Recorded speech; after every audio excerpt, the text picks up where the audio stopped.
Welcome to the new Aquavite V-Pub franchise coming to you from Indianapolis, USA.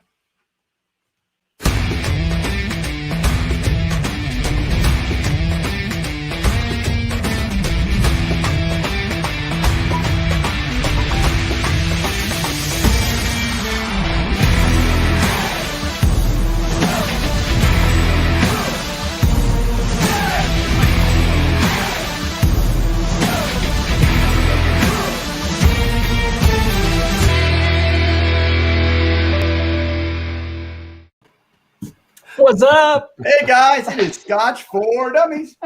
Hey guys, Cheers, welcome. Thursday night. It is Thursday So- night.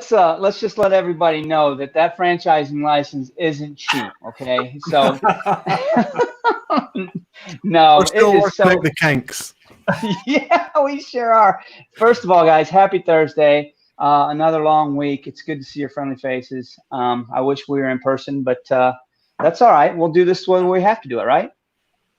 Exactly. Mm. So we're missing Sean. He's MIA right now. I have a feeling he's on his way home from work. But everybody knows who our guest is right now. I don't think he needs an introduction. If he does, something's not right. But I want to say hey to everybody out there in virtual land. I saw many of you a little while ago on the V-Pub.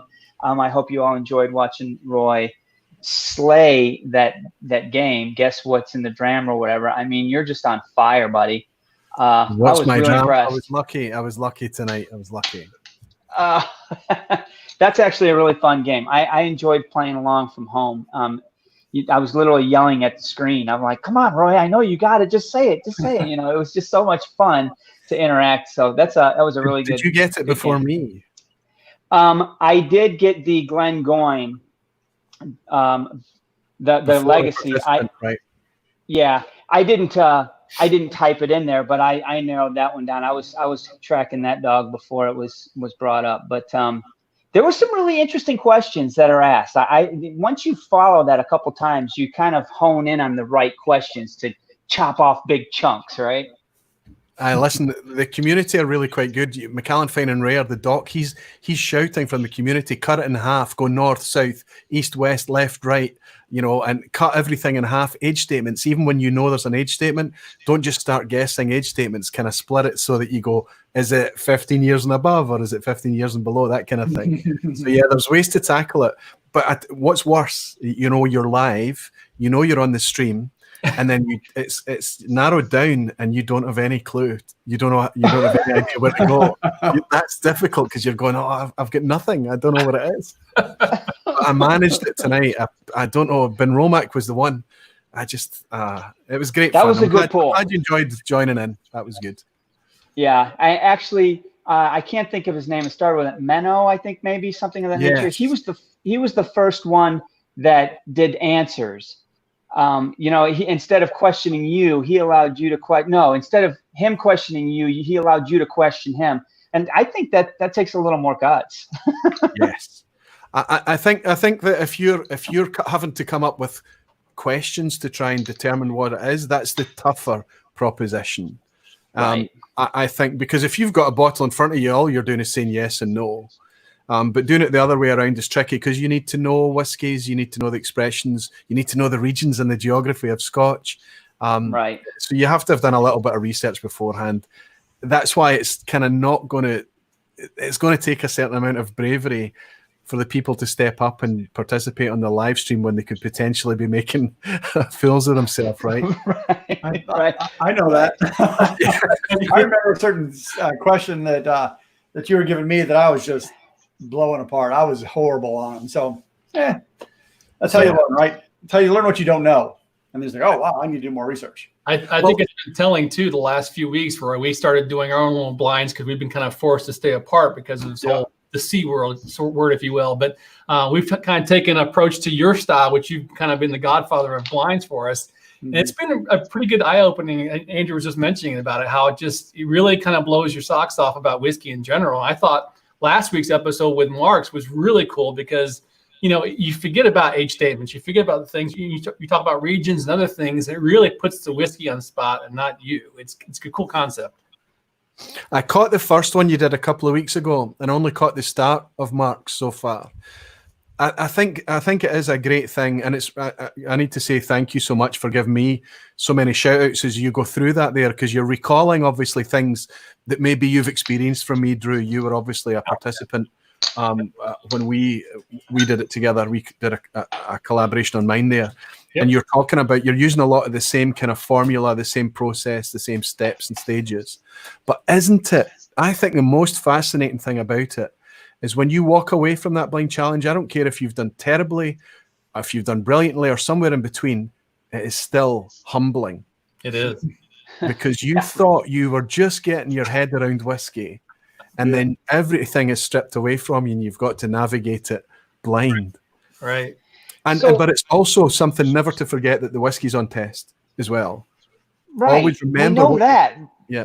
But here's the problem with it. That's a great statement. I don't disagree with it. But it also it strips you. You know, you're the one in the spotlight. You are stripped down and exposed, and you walk away from it going, "Wow, at least my channel is called Scotch for Dummies, and I don't have to claim to be anything more than a dummy because I really don't." That's a real advantage, because we talk about sometimes I can go through a whiskey and I can pick out the notes, but I have no memory to pull those to what distillery has those notes. That kind of connection I'm not good at right now. Yeah, and also it puts us back on our own spot. I mean, we have been together, guys, for almost 5 years now, and we have grown together. And a lot of things we do together better than we do individually, because we kind of count on each other and kind of say, hey, wait, yeah, you know what? You're right. Let me steer me down this road, etc. So having someone to share those experiences also helps you be more intelligent about them. Yeah. And also having somebody to share the misery when you're doing it blind.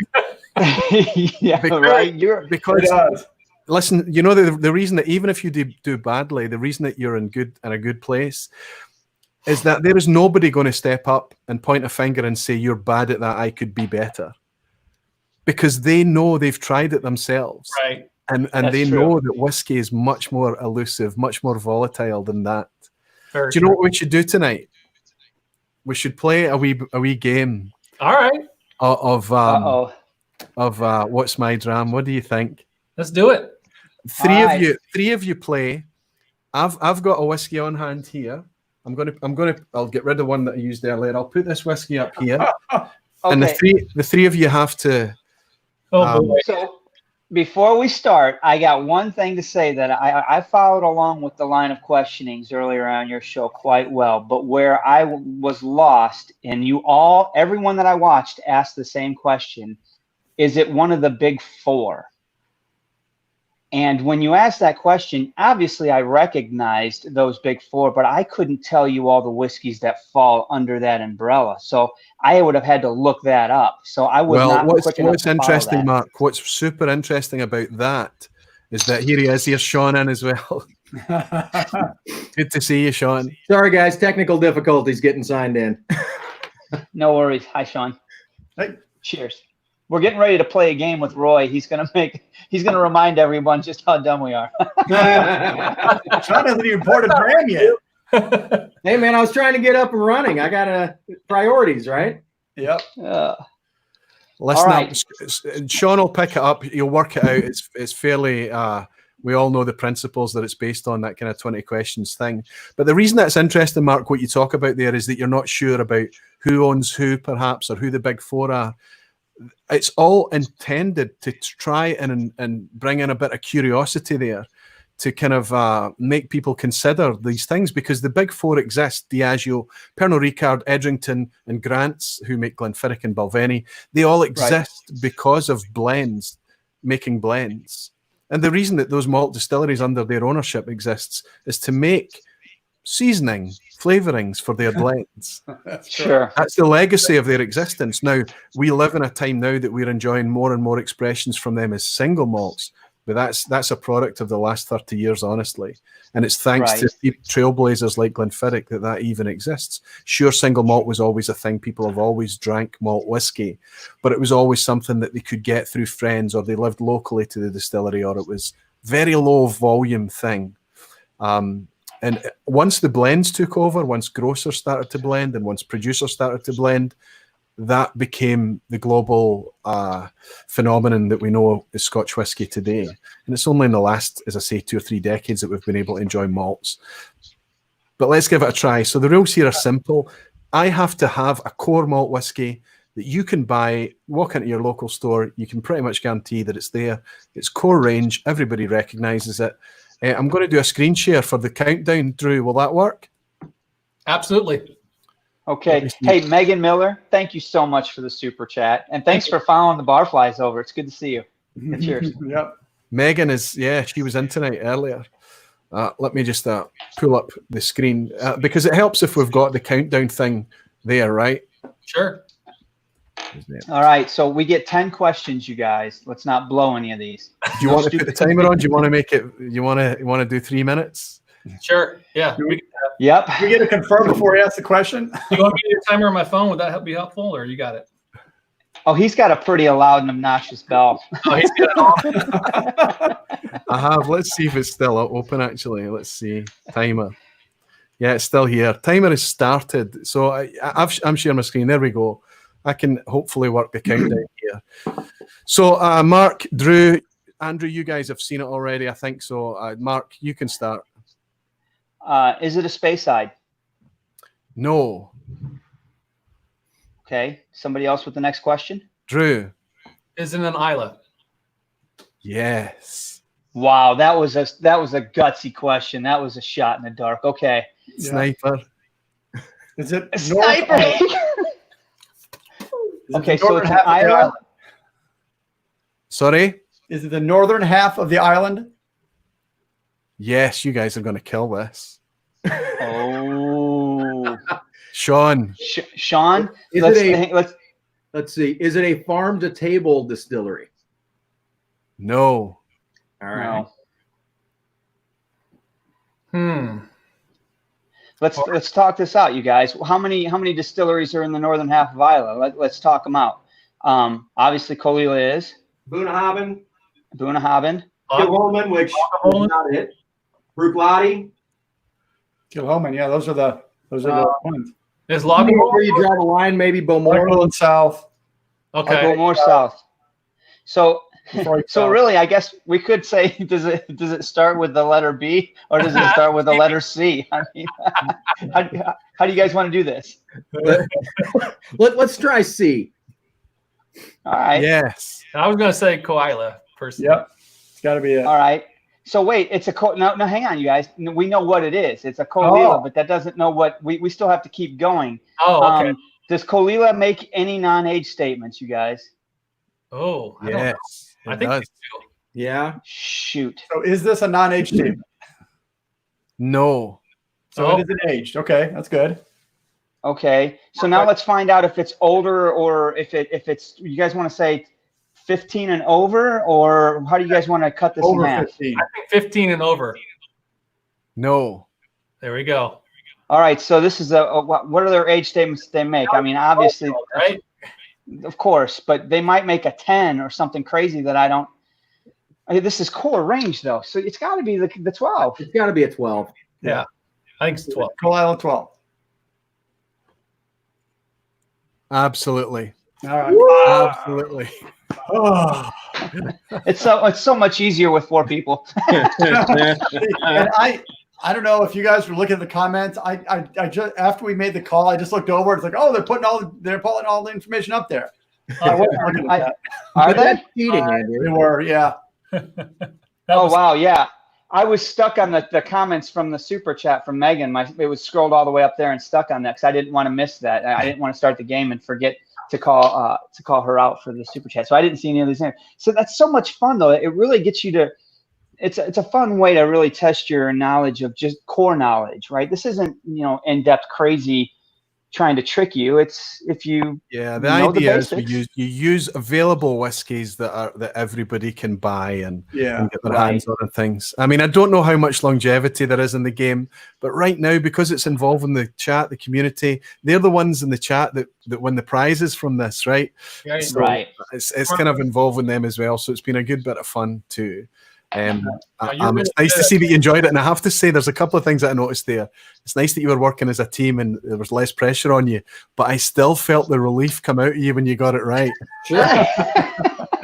Yes, you know what? you're It's absolutely like the blind tastings, right? Like there's a lot of pressure and a lot of nervousness when you start that, and then as you go through the process, you get more comfortable, and then you at the end you get to see how well you did, and there's a sense of relief. And but it is nice that it's the whiskey on trial and not necessarily you per se. right. Tell me, there can't be many feelings better than on a blind tasting when you hold the glass up and say, I think this is Kalila. And you get it right. You start to feel like I'm getting this. I'm understanding whiskey now. And then you pick up another one and say, this is a black label blend. And then no, you're nowhere close. It's a bourbon.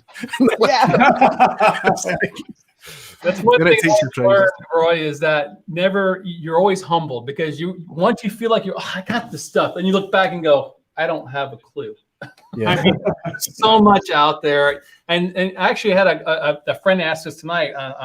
We were talking, and they're like, you guys know so much, because last week I did a pretty good job on our blind nailing the regions. I'm like, yeah, but we're still lucky. Because certain things you get are certain. There's maybe 2 or 3 distilleries you can nail, but everything else, it's just, you never know.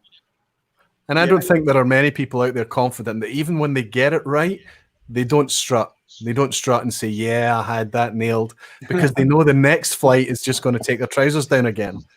So you know what, though? I noticed this tonight on Whiskey Mystery, and Drew has definitely learned this. He learned it because of the line that you sent him. But honestly, go with your first instinct. Don't start second guessing yourself, because Deepa tonight, she second guessed herself right out of it. I mean, if you could see, I was so for her until I saw the indecision set in, and I'm like, oh no, she's off. But and Drew, he suffered from that and when he was on your blind, and now he doesn't do that. And during my blind last week, he killed it. He slayed it. Yeah. And I think it's because he just stuck with his first initial, thought. Well, he also wasn't talking. He was full analog mode. Yeah, he was in analog mode. But I remember Drew admitting to me when he sent me the footage for his blind challenge. Drew, you remember you admitted you were nervous, you said. So nervous. Yeah. And I get that, because what we're stepping up, and yes, we don't ever say to anyone, I'm a whiskey expert. We don't call our channel the Whiskey Experts or whatever. Right. We don't say that, but still there is a level of expectation that people are listening to our recommendation, that when we enjoy a good whiskey and we recommend it to them. Yes. But what they need to understand from the blind tastings is that when we organize it to our favorite, to our least favorite, there's a lot of validity in that, because we don't know what they are. And if a cheaper whiskey, a budget whiskey, does well in a lineup against more expensive things, that's very reassuring to somebody starting out their journey who's having a wonderfully valid experience with something that cost them $25. Mm-hmm. Yeah, I think my favorite in Drew's lineup was the Johnny Walker Black. Yeah, right. I got cheap taste. So that's fine. But to your point about the pressure is, and last week is, and Andrew nailed it. When I'm in front of the camera and I have to concentrate on talking plus tasting plus everything you just said in your point, there's a lot going on. But last week I was able to just enjoy it, not have to talk and be on and just kind of do things. And that makes a big difference in how you taste things. So there's some pressure involved in all kinds of different areas. Yeah. And I think you enjoyed, I think, in the format that you guys are doing it in, which I think is a great idea. You enjoyed just having time to think while somebody else is speaking to camera, to keep the ball in the air, right? Zach Andrews is in as well. He's just bought a dram. He's a star, that guy. Look at this guy. Look at that guy. Cheers to that. Yeah. Cheers. Cheers to that. Hey, Zach. Cheers to you, buddy. Now, one day we'll get you guys down to Texas to hang out with the rest of us, and you'll be able to meet folk like Zach and everything. Do you know what's funny? I feel like I know you. I feel like I know what it's like to be in Sean's bar. I feel like if I was to walk into that environment, it wouldn't feel strange to me one bit. But I think it needs to happen at some point, boys. It's kind of what we really need to. Well, we were supposed to do it this summer. We were supposed to be stepping into your bar this summer. That's right. what's really disappointing. How how are things holding up for you on that topic? Are you you and the family and everyone well? I mean, are you guys getting by? Now, home teaching is a challenge, I have to be honest. I've got 3 young kids, 2 12-year-old girls that know more than me, of course. Of course and they do. An 8-year-old son that doesn't want to learn anything from his dad. So, that's challenging, but we're fine. Everybody's getting through it, and we're working out a way to behave and share the same space together. We're getting out occasionally. We're still allowed out, beyond our own gates. We can go out and take a walk or an exercise or something. But it's starting to get more challenging as time goes. We're not getting used to it. We're getting more frustrated by it, I think, as time is clipping on. And I think the problem is that we're not really seeing much light at the end of the tunnel. And when we do see light, it's moving away from us at the same distance we're approaching it. It's kind of we don't know how long this piece of string is, right? So for us, we're all healthy. It's good. We can't complain because there are people getting up and going to work every day facing challenges while we simply complain about sitting on the couch, right, as I've been saying. So we can't whinge. My wife she's a GP, she's a doctor, so she's seeing it day to day, and she's having good days and bad days. Generally, though, I think that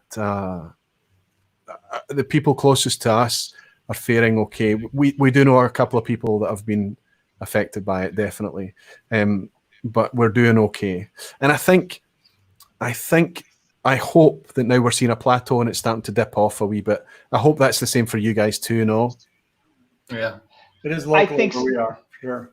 Yeah, there's talk of things maybe lightening up a little bit as far as restrictions, but that's still the light is still far down at the end of the tunnel. And as someone said in the comments, that light very well may be a train. Yeah. I don't know. I hope, but not a train. Then you I hope not. Away. But we were so disappointed to have to cancel that trip. We worked hard to get it all lined up, and now we've got to start over again. But we're still going to make it happen. We are still coming to your neck of the woods to go stomping through some distilleries and have fun. And I was so looking forward to seeing you. And things will be different the next time we cross paths because so much has changed since the last times we did cross paths. I was really looking forward to sharing. Listen, that's still one of my favorite days ever. That day we spent in Edinburgh, the 3 of us, right? Drew, Mark, myself. Sorry, Andrew and Sean, you guys weren't there on that particular time. Yeah. We were looking forward to making up for lost time, Roy. Yeah, that's right. I know. I was looking forward to it too. And the thing is that about a day or two before Mark had called me about coming over the arrangements and things, you guys had teased that you'd talked about it, and you'd released kind of some details about what you wanted to do. And I thought, those guys haven't reached out to me yet that they're coming over. And I was thinking, are they thinking that they can come into Scotland and leave again without me knowing or getting involved? They don't have the ninja. They don't have There was no way. Honestly, we were contemplating just literally kidnapping you. It wasn't so you weren't involved. It was just so you couldn't hide, right? You put a bag over your head and throw you on the bus. Yeah. Well, okay. Well, then I could say to my family, it wasn't my fault. I was literally kidnapped. Yeah. That would be amazing for that to happen. But I tell you what would be most amazing thing about that is it would be you'd get to see the whiskey distilleries, you'd get to taste the whiskey, we'd get to hang out together, the 5 of us. Maybe other people would be involved. But the takeaway would be the people, the community, the people on the bus, the people that you meet and hang out with at the events. I've been talking about it tonight with the guys after my show finished tonight. Is the takeaway, that reaffirming belief in human goodness happens. Right. Yeah. What do you have? Sherry cask? Yeah. Oh wow, that's one of the dirtiest whiskeys ever, Drew. I know. This is for Michael. Cheers, man. Thanks for the super chat there, buddy. But hey, Sunday Even Scotch. Thank you, sir. We appreciate you. I got to rinse my glass out, then I'll toast on that. To add on too. What was that, Andrew? We got other guests that are getting ready to come right in. Yep. Oh yeah, we do. Yeah, but to add to your point, Roy, and put a point on that, it is all about the people. Honestly, the last 5 years of this entire adventure, yes, the whiskey adventure has been phenomenal. You know, we've been really blessed to have had some really incredible whiskeys and learned a ton, but take all that away, the people that we've met along the way and the friendships that we've made are just incredible. I mean, when you look at your VPub and you see you have 300 people on, and these people are a part of your life now, right? I mean, you honestly are happy to see their names scroll through the chat. You're like, hey, Everwind, how are you doing, buddy? Absolutely. Hi, Everwind. Yeah. I saw him on the chat. But So speaking it's of, great to see you. are we ready to bring in our next guest? Unfortunately, we got to move on. Roy, it was awesome to see you. Thank you so much for staying up late with us tonight. I really appreciate it. It's great to see you as always, my friend. I will hold a glass up to you and say, Sláinte. Thank you very much. Yes, be well, my friend. Fantastic to spend a little bit of time with all of you. Cheers, my friends. Much Have love. a fantastic show. Good night. We'll see you. Sláinte.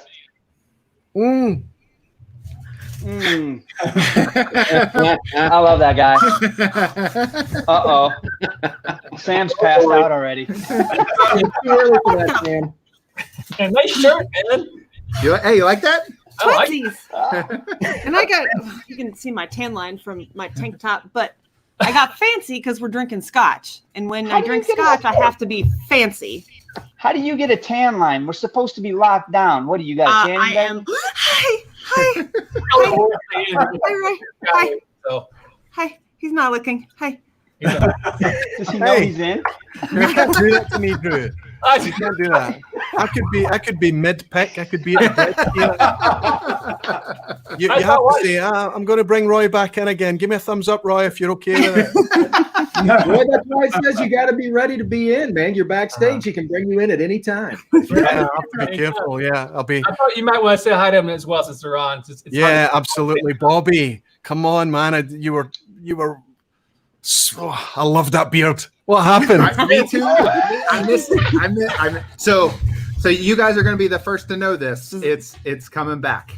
So It's coming back. it's coming. It'll probably be when all this COVID stuff is over with before I can start growing it again. But there is it is coming back. Fantastic. Did you like it, Sam? I loved everything about the Sam. How are you, Sam? I hated it. I hate it, but it's okay. I'm happy if he's happy. If he wants it back, that's fine.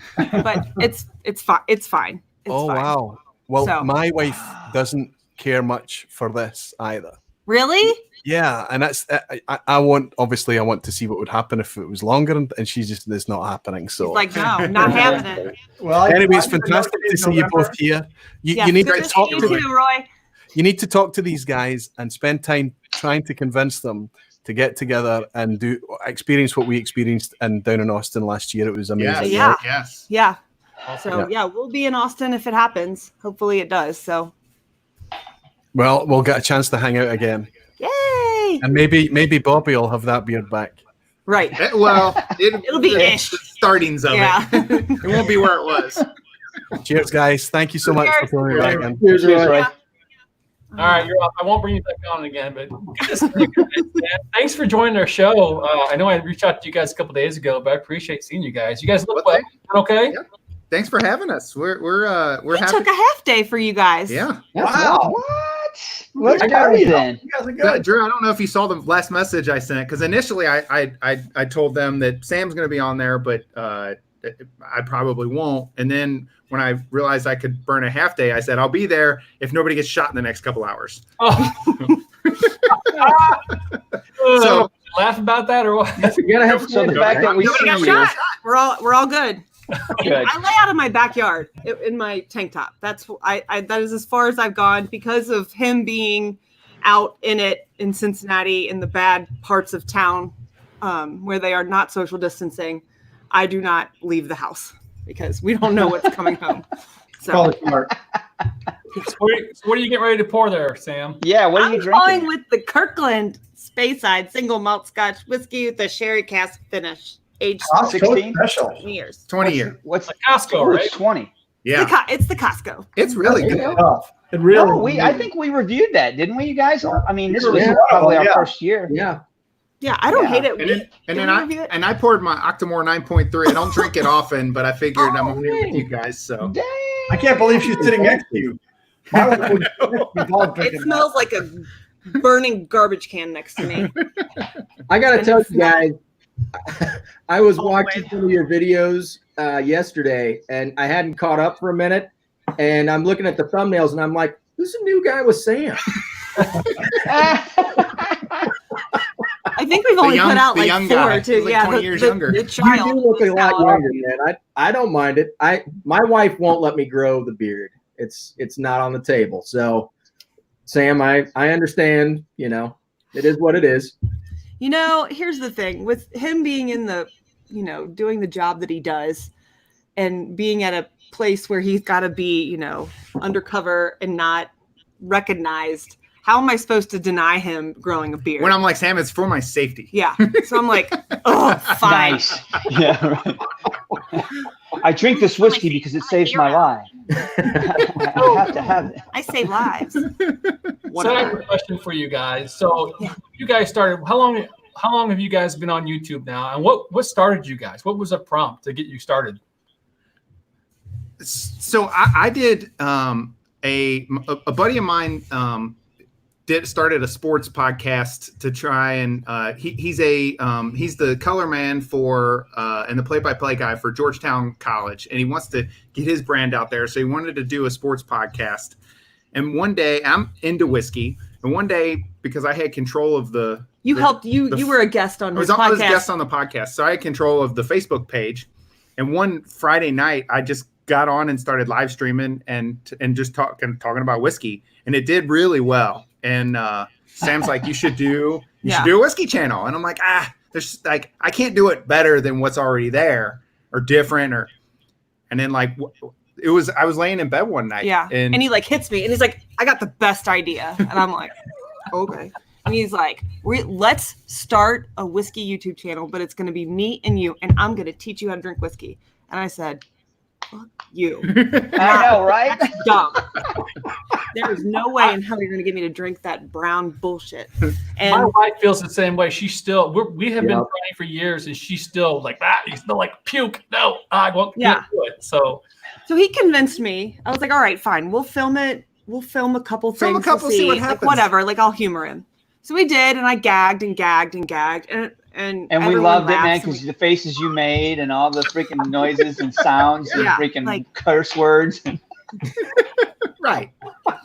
Yeah. So at one point, like after we had done like 5 or 6 videos, I'm like, this isn't going to work forever because I'm never going to like this. And people are going to be like, okay, how long are you going to make her gag before this is stupid? And then one day I forget, I think it was Irish or Japanese. I think He gave it to me. I And think I'm like, I think it was Green Spot. and I'm like, Oh, this doesn't suck. yeah. And that was the tipping point. Yep. And then it just Yeah. got better from there. oh, man. So now that it has tipped, Hold per on. se, Thanks for the super chat, KB. We don't have your KB, toasting thingy, sprinkles can and stuff, but thank you very much, KB. but we do have this. Thank you, sir.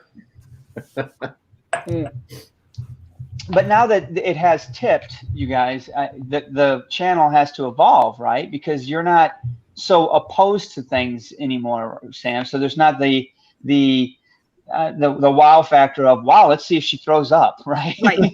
Because you're actually enjoying this stuff now. I do. And she's got a really good nose and a better palate than I do. She's able to pick stuff out usually better and faster than I can. And even if she doesn't like it, she'd be like, I get these notes. And I'm like, oh, yeah, I get that.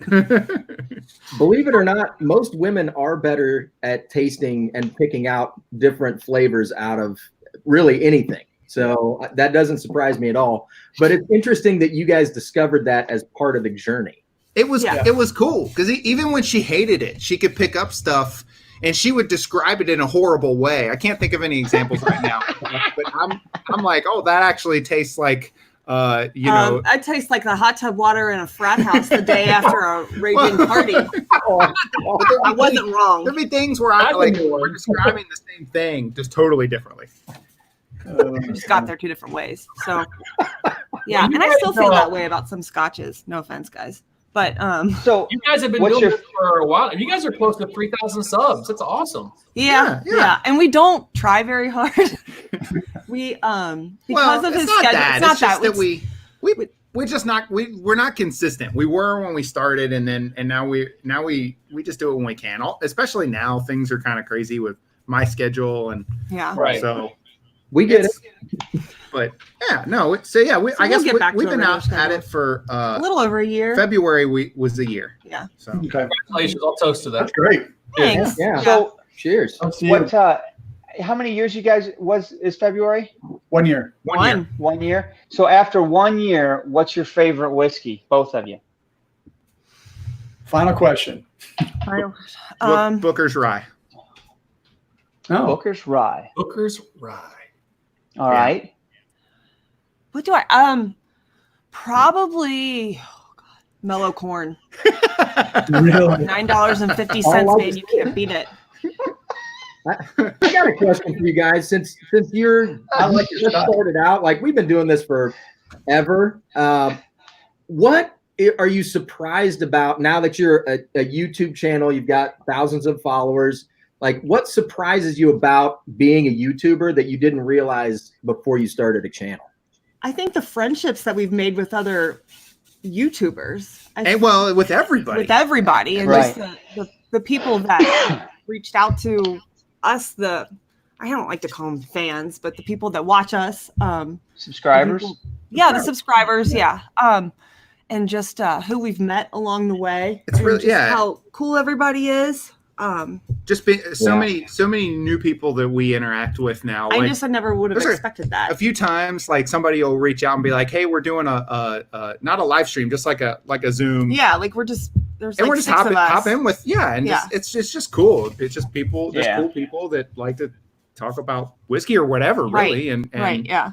the like what Roy had hit on, where we got to go to the Bastards Ball Mhm. last summer. Right.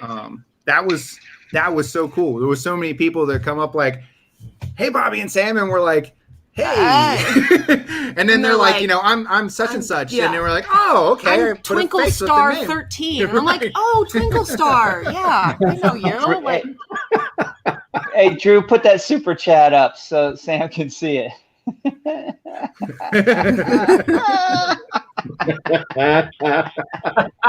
Thank you, Zach. That was bad. Appreciate it, brother. That's here, funny. thank you. Yeah. I'm a different breed. But yeah, so back to like meeting people though, like we're closer than across the pond than Roy is to you guys. I So know, we when need to- this all ends, We've talked about it, but we need to we're what, less than 2 hours away from you guys? Yeah. Yeah, I mean that's actually no excuse that we haven't crossed paths and You should filled a come few to the bottles bar. already. Well, and Malted Man Cave's not far either. He's right. Oh, yeah. yeah, He's I think been we should make up a party. Yeah.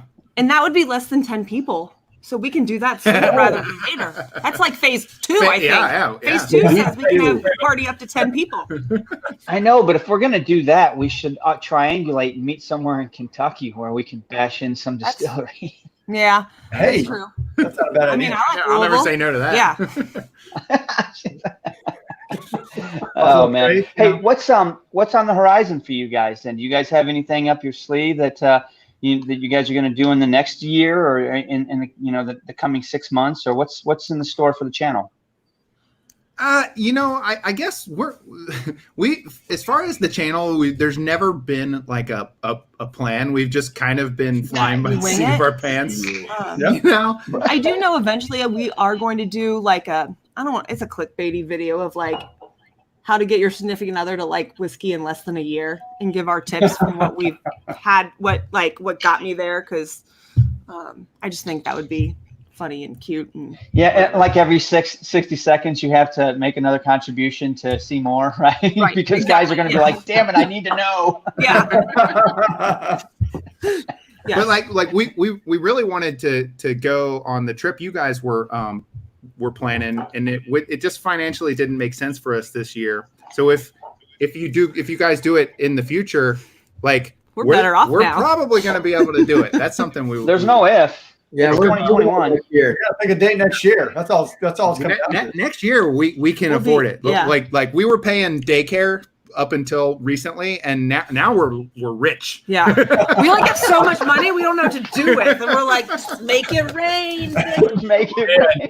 Daycare just bleeds you. It's like a house payment. It's more than our house payment. Yeah. It's insane. Well, if you can make it rain, maybe you can up your game from a $9.50 bottle of corn, mellow corn. Really? That shit on purpose. Mellow corn. Why you got to do that? What's funny is that's what she said she liked, but when we're sitting around the house, she doesn't grab any of my cheap bottles. right. Never. Are you guys killing your expensive bottles being locked up like this?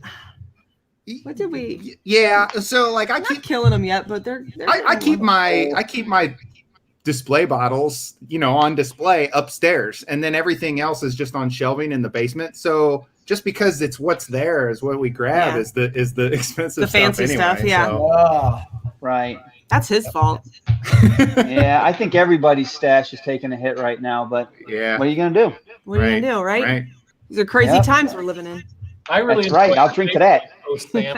I'm with you every night going, hey, I'm drinking tonight too. I guess I'm not alone. Now, I will That's say true. we did a blind where we did everything. It was at Mash Bill 1 or Mash Bill 2.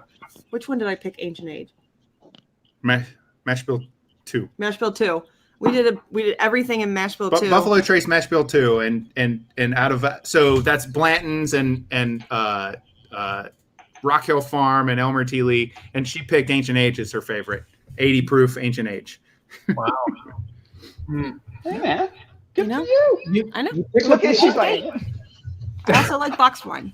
Listen, and just because of time here, we're gonna. Are you guys available later for an after show Zoom call with us and our patrons? Yeah.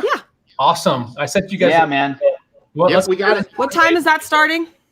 Probably around 9:30ish. 9:30 Eastern. Yeah. So we got some other guys coming in, so we're gonna keep Awesome. timing here going. So it's great to see you guys. see- Thanks for joining. Yes, thanks See for you guys having shortly. us. It was fun. Glad to see you guys. Cheers. All right, Cheers. cheers. See you soon. Slanty. Like in an hour and a half. Oh shit! Oh my All God. right, let's get Oh man. our next. Hi guys. Hey Sean, man, we didn't have a chance to catch up with you before you I know, walked in. man. Welcome to the bar. I was missing some cable. I had to take my computer upstairs today to do some work, and I thought I had everything ready to go, and that was not the case. So there was a little bit of running around, but I made it. So good to see you guys. Happy It's Thursday. good to see you too, brother. Well, Look at that. these guys. History. I hope you guys caught their show earlier. It was fun. Yeah, the first timers for us tonight. Good to see you guys. Phil and Deepa from Whiskey. Phil and Deepa. Thanks for the invite. They're just welcoming us in. Yeah, it's the first time we've been on the show, but we watch it a lot. I have to Well, say, I watch it a lot. It's always hard for Deepa because she has to wait for the subtitles to be automatically processed off after any live. right, How long Right. does that take? I don't even know. a day, Kind of the next day kind of thing for a long show. and they do a pretty Yeah. good job. I don't know what she probably obviously looks a lot more than I do, but they do a pretty good job of the auto caption piece. The auto captioning is pretty good. yeah. It gets Yep. a bit weird Wow. with some of the, Bunnahavens and the Stoish Yeah, right. or whatever. It's Right. probably because we're pronouncing them It wrong. falls apart. Yeah. It definitely gets lost in there. What did we butcher not too long ago? All of them. What haven't we butchered? Lamond or something, or Oh yeah. Oh, Loch Lomond? Yeah. Yeah. Loch Lomond. Woman is the correct term. Whatever. Yeah, we Not in the butcher States, them all. it's not.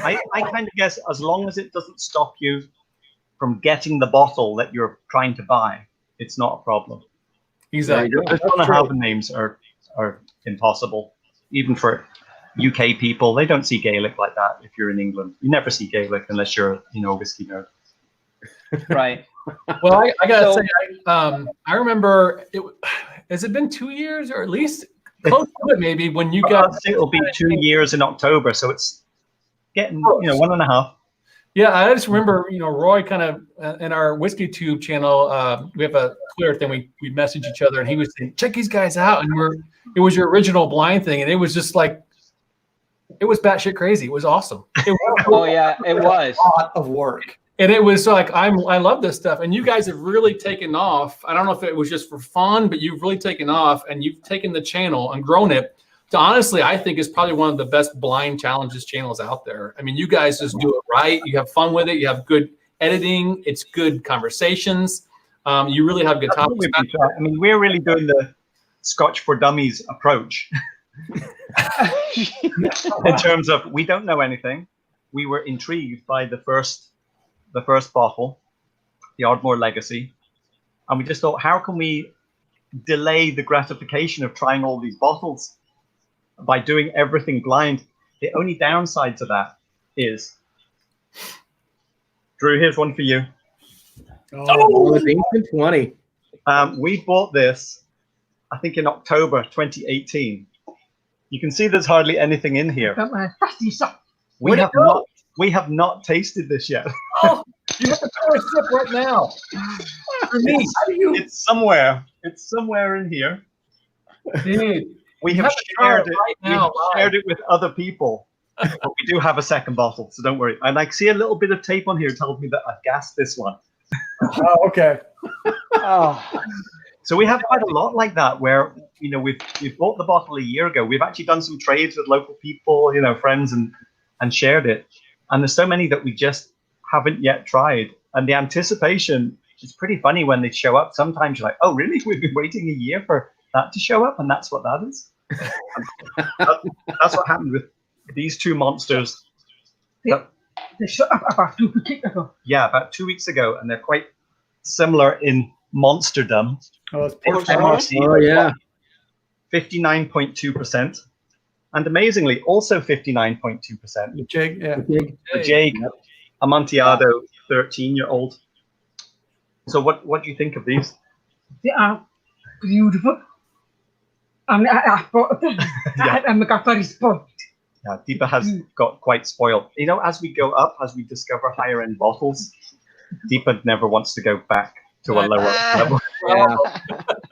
well, you might see it in our blind tastings. Often Deepa will be like, no, I don't want any more of that. I'm saving my liver.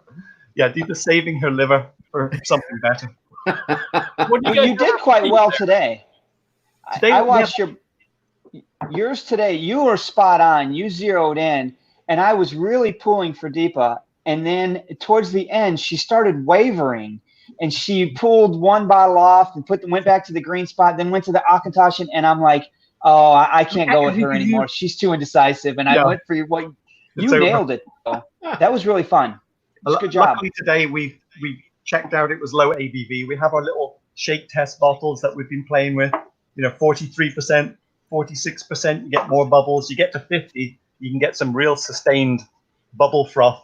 And if you go up to a bourbon 66, the bubbles disappear again.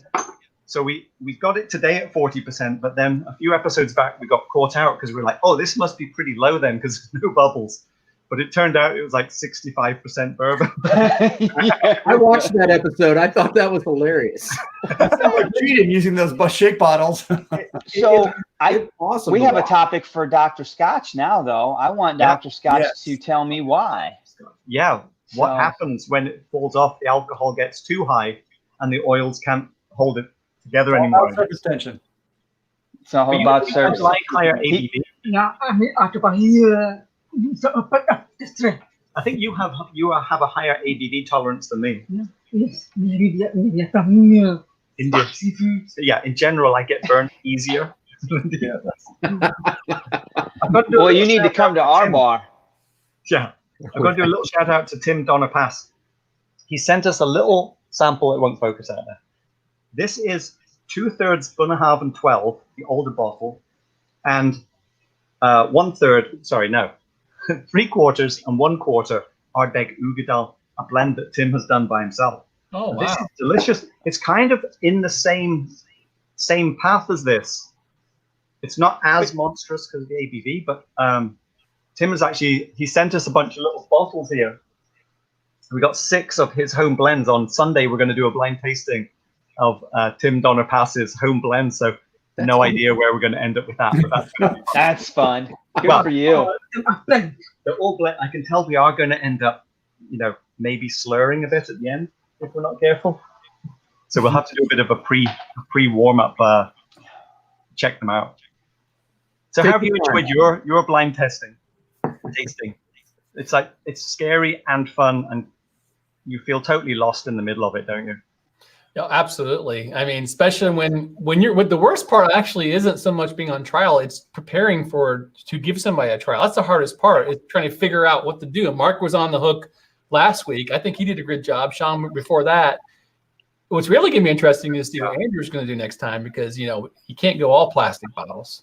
CBS only has one good handle that we can get, so try something else. That preparation. I mean, Roy obviously puts a lot of preparation into this show, and it comes across. But for people watching, they probably don't realize quite how much goes on behind the scenes. I think it takes me about an hour to get ready for our 30-minute show. And even today, the camera just shut down in the middle. You're like, oh, come on. I will say I really enjoy watching your show, though, because it's so analytical. Like, I learn a lot from just the process that you guys walk yourselves through. I think it's fascinating to watch. Yeah, thanks, John. I mean, it is fun doing. How do you feel about when we're doing our show? Are you learning every time we do a new one? Oh yeah, you think I got power, but then you got back. Oh yeah, fire.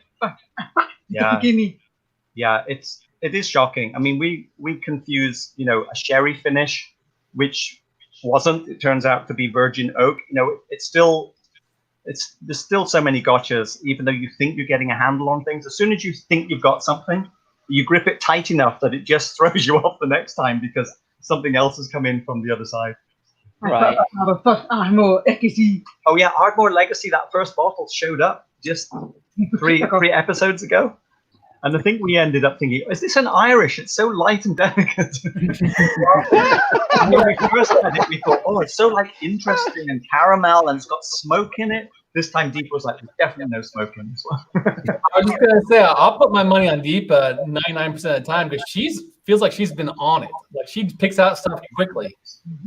Yeah, Deepa's good. Although, funnily, you've got sort of blank to peat these days. Like, I think Deepa was in these two and was like, no, there's no peat in here. And I'm like, I think there is.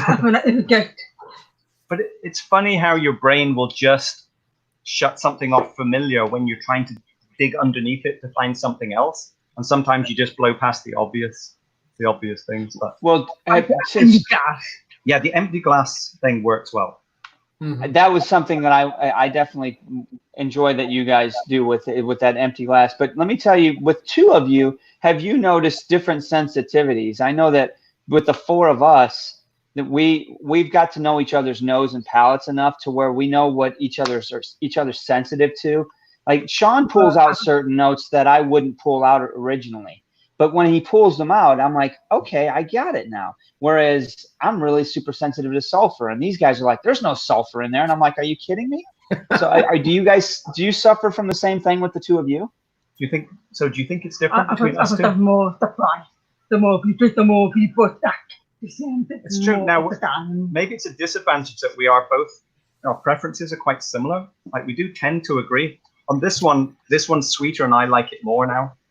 This one is a bit more savory and Deepa prefers this. That's the shift. But in terms of picking things out, I think you are better at, certainly from like spices, ingredients that are used in cooking, which maybe Sean, you're familiar with that as well, and I'm not. Sure. So Deepa can pick out like a whole range of things there, and I'll be like, I don't know what tarragon's like, but she'll be like, it's definitely tarragon in this one or something. Right. But I think that's something you have more experience on that side. I don't know what. To me, it's just the way you describe it. It's things that are familiar. So like Drew, I crack up some of the stuff that Drew comes up with, but I can't argue with him because I understand where he's getting it from. But that's fun. Yeah, like this is definitely, someone's put out a fire with a good red wine. Someone's put out a fire with a sweeter sherry wine. But they're both, I'm more of like, I think, bold pictures, and Deepa can cut into the detail much better. I think the ingredients about your blinds is when you go back and you do the editing piece and you come in and because you don't know what they are, but you come up with your own namings, and that's kind of like a sneak peek at what you're smelling and tasting or whatever, because you're calling it campfire with a little bit of marshmallow. And that's right. we haven't come up with names on the live. That's true, because that does help you kind of frame something. Now, sometimes if you latch onto a name, it drives you down the path, but maybe you should have kept more open-minded. But I think the name is very, very helpful. yeah, I mean, normally when it's pre-recorded, we will introduce it, and then we'll spend 20 minutes or more going through them and making our notes, and then we present that. On the live, it's more chaotic. Plus, I'm like pushing buttons and wondering if the camera's going off or not. I'm just trying to read comments, but I mean, it's hard work. But the live is fun now because, of course, everyone's available, so it's nice to share. Everyone have a bit of real time. But people can look at our spreadsheet and they can start making guesses and help us guide. Guide our guesses has been fun to get us along. But if we say something's 40 ABV and it turns out to be 60, that's not very helpful. Yeah, your lives are fun because I can follow along with you, and I've been in a few of your lives. I'm like, oh, damn, I get this. It's this. It's completely wrong. So this is basically what we have. Every bottle looks like this. There's a funny little story with this bit of tape here, because I used to write whether it was below or 48 or higher, to give us a clue on the ABV. And then I thought we knew that enough now. But every new bottle I have to stick a piece of tape on, so I don't know that it's one that we haven't written it on now. So we have this formula where we can tear off a little bit of tape and get a clue, like that one is 60%. Somewhere. And then when we can get clues, it's this age, it's this price, it's this region, if we want to try and break it down, and then we get the reveal and find out what it is, and hopefully compare it to something that we've already got open. Yeah, that was fun watching you do that today earlier. You were peeling back little by little, and after every clue, I was more and more confident that you were right. It's like, he's got this. That's a done deal. But it's fun. Fun. I think everyone enjoys whiskey in the same way to some extent. Right? Everyone's in there, whether they've had it before or not. They're trying to discover something. It's not just drinking because you want to get drunk. That's the whole point that everyone's here, I think. No, let me watch the movie. Let me have to get over. Just stop the movie. Stop the movie. Yeah, we keep saying we're just going to have a relaxing drink and watch the movie. But if it's something like this, Deepa's like, okay, just pause the movie for a minute because I need to talk about the whiskey. It's quite difficult if you have a challenging whiskey to actually relax with it because it does draw your attention. Whiskey. Entertainment. So we don't drink whiskey for entertainment. Well, we drink it for other people's entertainment. Well, so that's why you need to have your everyday drinkers. So you bottle that you like. They're separate from the blinds, that kind of thing. Yeah. So what do you do? What do you do with the bottles that don't make the shelf, like today's bottle? Well, yeah. So we basically have a ranking. The upper shelf, the lower shelf, and things do get pushed off the end as they go in. So downstairs in the garage, because these are all just cartons, because we are in earthquake country and things do tend to rattle off shelves here. The bottles are safe downstairs in the cool garage, and we have a shelf there where everything's there for drinking if you want to just go and pick something. Deepa always reaches to the ones in the back. Yeah. She knows it. Occasionally you will go and pick something blind for me, but I already know I can cut off all the cheaper ones, because if she's going to drink it, she's going to pick one of the ones that one of the ones in the top, right? I'm like, it's either Antopolis or Sam and Bobby do the same thing. Whenever Sam's going to pick, it's always the nice stuff. Yeah. Yeah, life is short. Yeah. Fair point, yeah. So let me ask you about the channel, though. So you guys are you're approaching 3,000 subs? Is that where you guys are at? We're up to 3,000 subscribers now, so that's exciting. It is exciting. Congratulations! And you guys, when did you actually start? You've been at it a year and a half, 2? What? Our channel is a bit weird because I originally had videos up there, a little bit about animation and a lot about quadcopter flying. In fact, someone on the live a few whatever, a week ago, had commented he was someone who joined when it was quadcopters, but he also likes whiskey, and I kind of missed it until I read after. So we have this channel that's been up for 10 years or something that was just me noodling around on quadcopters. And then it was dormant. And then we thought we'd make this one whiskey video, the 24 bottle blind, just as a fun one-off project. And I wanted to do some editing and whatever. And so we did that. Roy really liked it. And he invited us onto his channel as new people. And it was really Roy saying, so are you going to do more? And I was like, well, I guess we should. So it's been 18 months really since it became a whiskey channel. So. Well, there's a good question that Graham put up on the chat, and it's for you guys. And I was going to ask that question anyway, so I might as well give him credit. Ah, yes. We spend a lot of money on whiskey. So we saved it for many years. Yeah. If anyone knows Dave Ramsey, he's a financial broadcaster who has a phrase like live like no other, so you can live like no other, meaning be frugal and cheap and save up, and then later on enjoy it. So the first two of us to sleep it together. Yeah. So we both worked at DreamWorks Animation for most of our career, and we were living in a little trailer park in Los Angeles, saving everything that we could get. Because that animation industry has a lot of turnover, you do tend to get kicked out, which ultimately we did. And so, but we lived so cheap, and we saved our money, and we are in the live like no other part, I guess. And That's awesome. I think no kids helps that, right? Anyone who has kids will be like, oh, hang on, you got no kids? Oh, well, that counts. No, it's self-funded. I was thinking. I was thinking about that question. I was like, I'm curious. The initial investment to start what you did. You think about all those bottles, and you guys just to put that together in your mind and come up with the concept and then follow through with it all was. I mean, I think all four of us appreciated the hell out of it. We're like, holy cow, man. I mean, that's a lot of effort and a lot of money. And here you are 18 months later, still enjoying it. So there is something just off camera that we'll Speaking of shopping. That looks like a case. It's a reveal show. World of Whiskey, pull one out. Is this going to be like the Oprah show? Anyone heard of Cladak? No. No, but Cladak's for everyone, and you get one, and you get one. Unboxing on one of the lives somewhere, but there was a few of us locals here that wanted to order some bottles.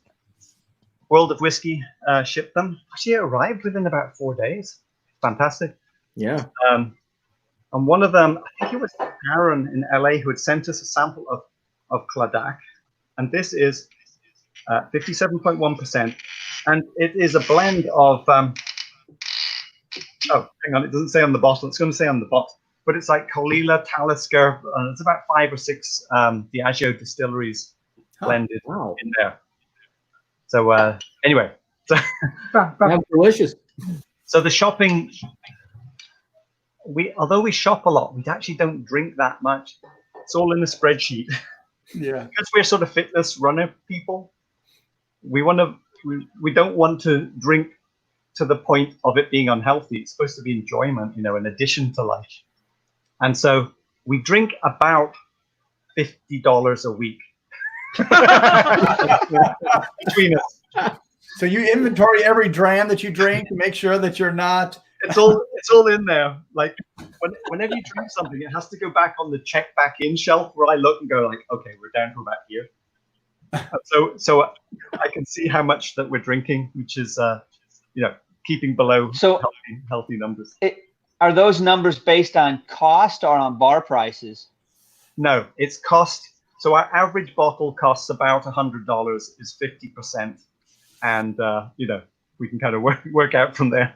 Yep. I was going to say, because if you're going to use bar prices, I drink $50 a night. I mean, a dram of log 16 is $22.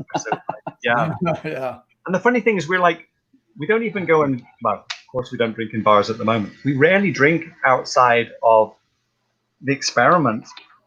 because we're trying to save our alcohol intake for the next interesting bottle on the shelf, because we don't want to be drinking so much. So whenever we're out somewhere, typically we're not drinking outside because we're saving it for when we come back. Save the liver. Got to save the liver. That and right. I've gone on this channel for a while, that when I go to a restaurant, usually their list doesn't have anything that I want to drink on it. Because you've already been like, no. No. Yeah, deeper saying, yeah, I'd rather go home. Exactly. The bar is better at home. And it is, I mean, it's not a job. It's not work. It's all fun. But it's still a little bit of a project where going out for a low-level drink at a bar, which is expensive, doesn't have anywhere near the enjoyment of just sitting down and talking about it between us and enjoying it and having that exploration as well. So, too true. Well, listen, we'll leave you guys on that comment. We've got the mash and drum ready to come in. nice. Great having you on the show. What We you got? haven't tasted this one either. I just had some Tamdu. You're missing I out. saw you pull it out. Killing me. You're killing me on the good stuff. You're missing out on You're good killing bottles. me. Hey, Thanks Phil, for having me. Deepa, It's great to see you guys. Thank you, cheers guys. to you guys. See you on the Zoom. Thank you. Yep. Be well. Stay healthy. Hey, Scott, Scotch Test Dummies, I just wanted to show you the glass I'm using tonight, buddy. You see that? Had to go to Kansas to get that one. Look at that guy. This guy. What's Look up, at that dummy? guy. What's up, dummy? Come on, man. Can we get a drum solo intro? Yeah, sure. We'll take it. Oh, shoot. Slancha, how are you? Watch you guys. How you guys doing? How you holding up? Doing great. Yeah. What are you drinking there? Looks like you had some good whiskey there. I got some Longmorn 16 in the glass, and I got some Bruichladdich Bear Barley, probably two of my favorite distilleries I've been sipping on lately, along with Bunnahabhain. Oh, yeah. A Bunnahabhain. Scott from Test Dummies is on a Bunnahabhain kick right now, too. Yeah, we've talked about that a lot, our back and forth and our love for Bunnahabhain. I called him out on it was either Roy or Mystery's channel earlier today. I call him a boonie head because that's his stuff right now. I kind of like He that. made I need a shirt that says Boonie Head. Yeah, right. I got a Bunnahabhain glass going on right here. Oh, there you go. Nice. Hey, so Mash and Drum, the channel, you're killing it right now, man. You are just you're thumping, buddy. You've got a recipe for success, man. How's it treating you? Is it wearing you down? Well, first, thank you. I appreciate that. Yeah, I mean, it's crazy how fast it grew. I mean, but at the same time, I love doing it. And, you know, you guys and Roy alluded to it earlier, you know, making the videos and putting out the knowledge out there and making content is fun. But honestly, it's the community that really keeps you going, you know, the back and forth and, you know, making friends. And it's like you meet these people that you've been talking to in chat, and then you see them in person at one way or another down the line. It's like you always knew each other and you just want to share a dram. It's amazing. It is. So, and you're at, and you're knocking on what, 13, 14,000 subs right now? Somewhere in that neighborhood. Right at 12, almost at 12. Yeah. Yeah. I mean, yeah, I'm watching, you're having a ton of guests. You're putting a lot of work into it. You're putting a lot of effort. You're putting a lot of good content out. I mean, from where I sit, man, Slancha, buddy, you're, you know, congrats to you, man. Absolutely. No, I appreciate it. I mean, you know, a while back when I was first thinking about doing a channel, you know, I was actually Scotch Test Dummies. It's Bourbon Night, you know, obviously Rex and Daniel and you guys were some of the early channels that I latched onto when I was trying to learn about Scotch, because that was going to be one of my things on my channel, was because all I really knew was bourbon. And I was, you know, I was taking a deep dive into bourbon history and knowledge and the heritage and the distilleries. And I'm kind of a history buff in that aspect of my channel. But I wanted to learn more about Scotch and get into it because it just was something that I hadn't really explored yet, you know, besides, you know, every now and then having a Johnny Walker Black or something like that. So you got to have one of those every once in a while. Well, yeah, you gotta. So You know, talk about bourbon history. Last weekend, or maybe it was 2 weekends ago, my wife was telling me a story that I didn't know that she had learned from a colleague at work. And so today I actually went and watched the video. I didn't know anything about this Uncle Nearest. You know, the story behind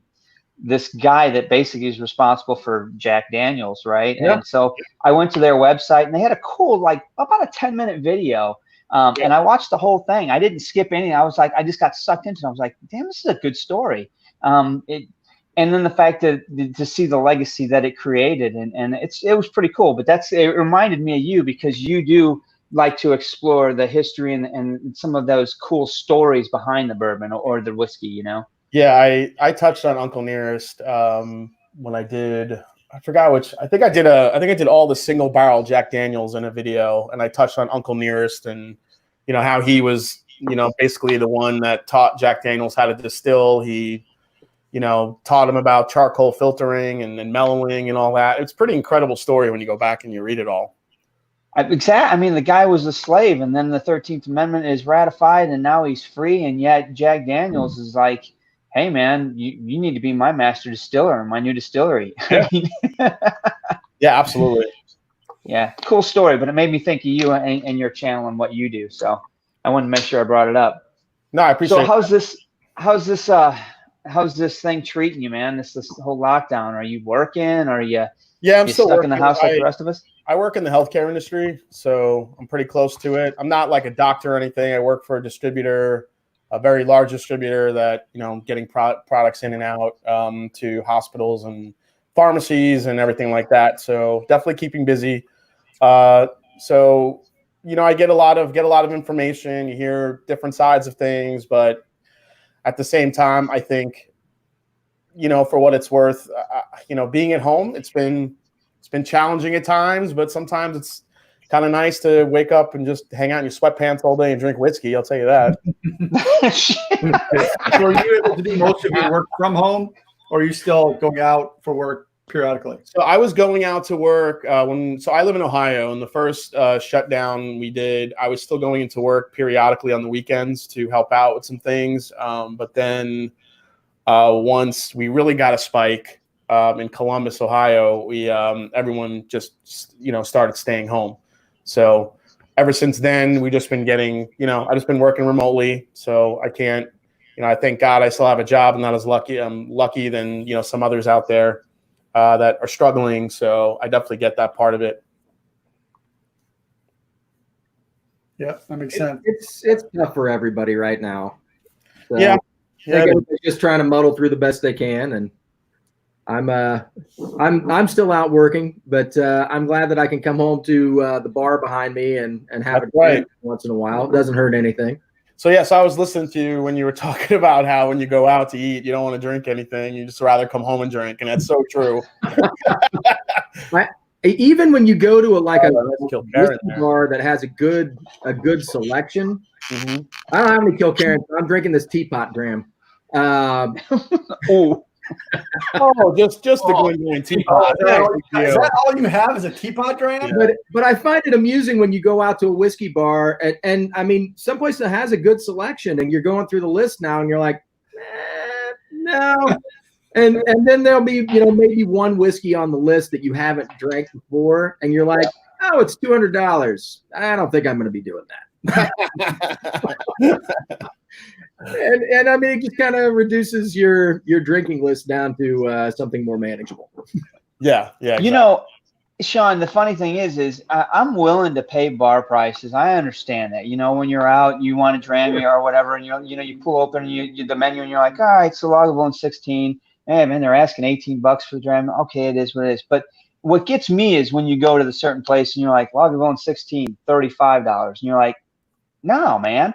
I got 4 bottles back at home, like 10 miles away. Why would I pay $35 for a one finger pour from some bartender who doesn't even know how to do that right? I'll tell you what, the game that I play now is kind of like dusty hunting, because restaurants, if they're sitting on something that's been there for a long time, they'll cut the price because they just want to get it off their shelf. And eventually you come to a list that you're like, oh, they don't know what that is. Yeah. Yeah. Well, nobody that's coming in here knows what that is, and it's only $22 a glass. I'm definitely drinking that one. Hey, so here's a story for you. A couple years ago, we were on a pub crawl, Irish. It was a St. Patrick's Day pub crawl. And were you with me that day, Drew? And we stumbled into a bar on a particular side of town, and these people had just bought the bar, had no idea. There was a big bottle, I mean the big liter bottle of old Johnny Walker Green Label, unopened, behind the bar. And I was like, I'll buy it from you. And she's like, well, what do you mean? I'm like, I want the whole bottle. And she's like, well, I don't know how much that'll cost. I'm like, no, I don't want to buy the dram. I want the bottle. And she goes to open. I'm like, no, don't open it. And she ripped it open. And just so she pours me a glass, and she literally pours me a glass like this and like fills it up. I mean, I had like a 16-ounce whiskey. I was like, what the? Yeah, I just wanted the bottle. I was sitting next to you. I'm like, I'll have what he's having. I'm gonna finish this. My wife's gonna roll my ass out of here, man. I'm like, yeah, we're giving her a big tip, man. Jeez. But you finished it, right? Of course I finished it. Come on. Yeah. I was just gonna say, and then you finished it without a complaint. Right. Yeah, I still tried to buy the rest of the bottle on the way out the door, but she wouldn't sell it. We should have brought a flask and just put it in. I know. It's probably still sitting there. So I wanted probably. I wanted to ask you guys, as you guys all been kind of hanging out, been home, you know, talking about whiskey selections and trying to keep busy at home. You know, we touched on. I think I heard you guys talk with Roy talking about blind tastings. Speaking of blind tastings, I'm scared to death because I am next up on. Oh, you are next. Tasting. Yeah, I'm next. Oh. Yeah, holy crap! It's fun. It'll be fine. It'll be fine. Yeah, it'll be. You'll good. be fine. I'm gonna do like a whole. I've been trying to do some more blind flights of scotches lately to try to train up my palate here a little bit because I'm so used to bourbon all the time. But I want to ask you guys: are you finding yourself gravitating towards certain scotches during the lockdown? Or are you like going through phases where you're only trying like one type of scotch one week and then you're going to another one another week? Or is it just kind of an all what I feel like tonight? I find that for me personally, I'm always just kind of a mood drinker. So I'll come downstairs and I'll just kind of look through the shelf. And like tonight, I've been gravitating towards like bigger sherry bombs. So I had a Tamdu Batch 1. I'm drinking the Teapot right now. And it just kind of sounded good, those bigger sherry bombs. Yeah. But I'll come down some nights and I'm like, you know what? I think I want something a little peaty or something kind of light and fruity, you know, a nice Highland of some kind. So, you know, there was even a couple nights where I came down and got some bourbon because I keep that on my bar too. So, I mean, it really depends, you know, when I walk downstairs, you know, just kind of what I'm feeling that night. And some nights it's just something light, you know, I mean, if it's been a long day and I just kind of want a nightcap, just something small to kind of top the day off, you know, maybe it's a 40% ABV, just something nice and light. Ooh, there's a good one. There you go. Yeah, there's a Noah's Mill bourbon. So that is from, that's from Willet. And basically it's like liquid peanut butter. Yeah, it's good. Peanut butter. So, I mean, I think for me, it's just kind of whatever. I have come down, though, some nights and killed some zebras, though, just because I'm like, you know what? Something's got to get off this bar. And so I'll drink. I've finished a few that just needed to go away. That had been sitting on the bar too long. Yeah. Bottle killing has definitely become the stay-at-home hobby lately for me. So that's what I did. I forced myself to put a couple down, and then I don't know. Over the last week, I don't know what's happened, but maybe they've gotten to me. Drew's, you know, counting on me that I'm a tightwater. I'm a hoarder. I opened up this Kilkerran. Mm-hmm. I opened up an SMWS Tullibardine that I had no intentions of opening up. It's quite exquisite, by the way. So now I've got a couple of new bottles that I've opened, and I'll probably lock down on the rest of everything until I work on those for a while. It just depends on what I have open. I try to keep a variety because I'm, like Sean said, I'm definitely a mood drinker, but I got to be honest, for the last 3 or 4 months, there just has not been a mood for anything peated. I don't know why it is. There was a period where that's all I wanted, but right now, I'm coming down from the Sherry Bomb Hill and starting to go into that sort of that lighter side of the scotches, you know, those space sides that are a little bit lighter, fruitier, and floral. It just, I don't know why I'm heading that way. That just seems to be the direction I'm going. But I have been, Drew, we've been putting some whiskey down during this lockdown. I mean, let's not do that. I've ordered a lot online. Thankfully, they're still delivering. Oh my God! Yeah, don't even get started on ordering online. Holy crap! Dude, that's been a blessing and a curse, right? I mean, Yeah, exactly. Like, Mark calls, hey, channel. get a bottle. I'm like, yeah, fine, even a bottle. So I would imagine Dr. Scotch, you're drinking some peated stuff. That is absolutely right. So funny, I was drinking fairly low stuff before, and then I went to this Karen Steel cask, and it just hit my throat just wrong. It fried his vocal cords. Yeah, I do prefer the the peated stuff. Even the thing is, for an everyday drinker, Johnny Walker Black is still on my bar. But I do have Lagavulin, N16, and some of those others as well. So, but what I started with today is actually Belvedere Double. Come on. Oh, nice. You guys have to drink White Walker right now? Yeah. I don't have any. Oh, yeah, either. Bull. This is crap. You guys are instigators. Hey, Drew, you're going to have to take mine because I don't have any. Sean, you're going to have to take Andrew's. Yep. You guys, I love you guys, though, man. I love you. You got some, right? Come on. I did a review on that. I did a review on that stuff. It tastes like dragon piss. So you have some, right? You have So some. generous. Jason, you're in too. Go grab the White Walker. Go grab the White Walker. You need to do a quick It's tip. time for your nightly shot of dragon piss there, Jason. It's up in the freezer, I think. I'd have to go run up and get it. Well, I think Zach and Scott paid to see you run up there and get it. All right, I'll run up and get it. We'll take you off cam for a little bit when you come back. I don't think I poured it out. I think it's still there. Hold on. You know what's awesome about White Walker? I'm going to tell you. After you've been drinking Glengoyne Teapot, you don't taste White Walker. Oh, there's an advantage. So how Maybe they should market it like that, Sean. Just make sure you drink it after Glengoyne Teapot. It's more of a cask strength chaser. How about that? Oh, Man, they're blowing up. oh my gosh. No more super chats on White Walker. It's crap. But I will It's have crap, one. he says. Hey, wait a minute. I'll put this coin up. There you go. I'll put that one up on the glass. It's a Scotch Test Dummies glass with a Scotch Test Dummies topper. Well, that time it tasted like turpentine. It wasn't. It tastes Well, like see, the problem is you didn't gas it. taste paint. It's getting worse. Yeah, right. I was kind of hoping that as it set out that it started to get better, but it doesn't get better. Yeah, sorry guys. It seemed I already used that for toilet cleaner. It's gone. Oh, sure you did. But I do have. If you want me to drink something terrible with you, I have this.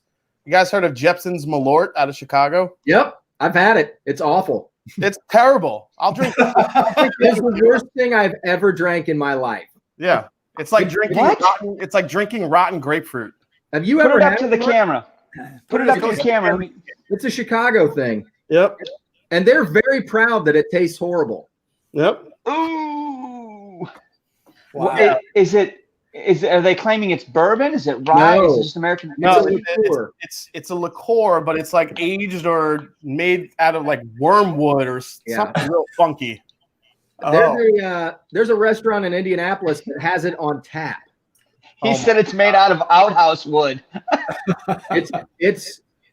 You either apparently like it or you don't like it, and most people do not like it. The people that like it though have like a cult following for it. Yeah. Yeah, they love it. I can't think of even a cocktail that you could make with it that would make it taste okay. It's awful stuff. Yes, Zach Andrew. It's terrible. You will be remembered for all the super chats of White Walker. I think Sean would probably go out and buy a bottle of it, just knowing you're coming to the bar when you finally do. Did you guys try? You're not going to drink White Walker, but you have to drink as much as I do. Did you guys try the two newer ones, the Song of Ice and Song of Fire?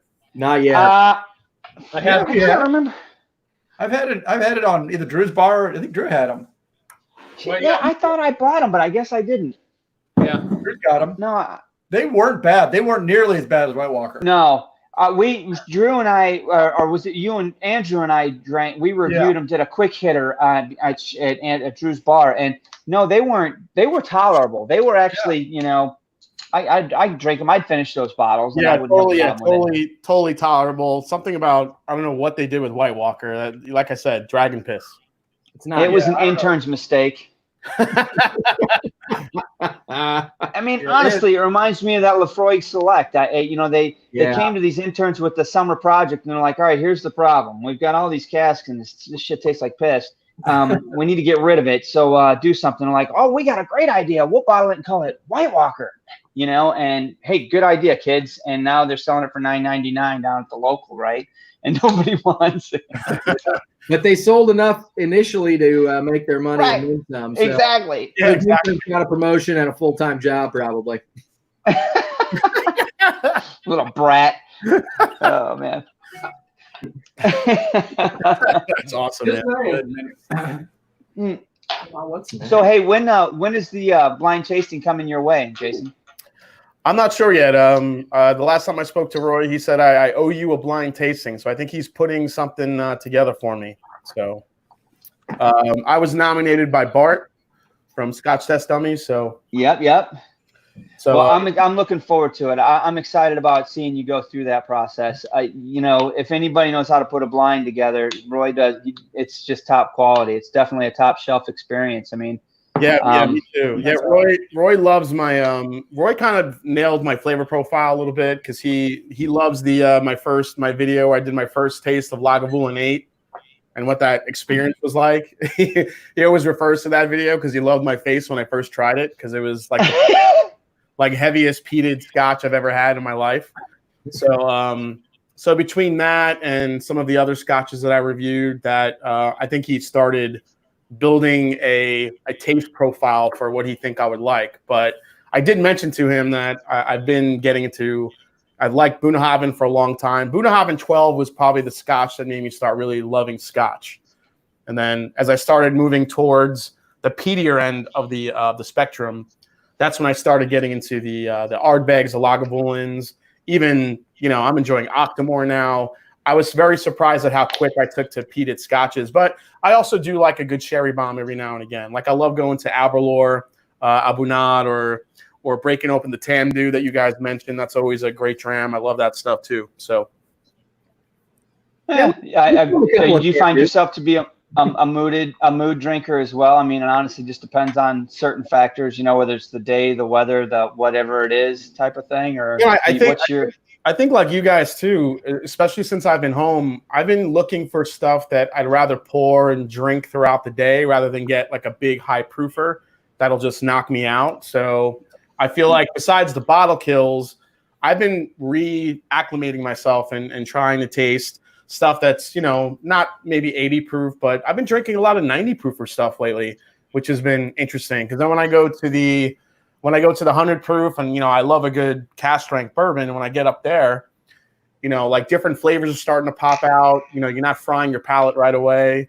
So it's interesting. And I feel like with scotch, I've been doing kind of the same thing. So even though scotches are normally around anywhere between that 42 to, 48 range around. So. Yeah, last night, out of the blue, you guys, sitting down and getting ready to shoot people on the Xbox with Drew. That's a nightly thing. I reached for a $16 bottle. It was the Deanston Virgin Oak. I'm like, you know what? I think I'm going to go cheap tonight. And I poured it, and I sat there, and I took that first couple sips, and I even said to Drew on the headset, I'm like, damn, this is a pretty freaking good. I'm really enjoying this.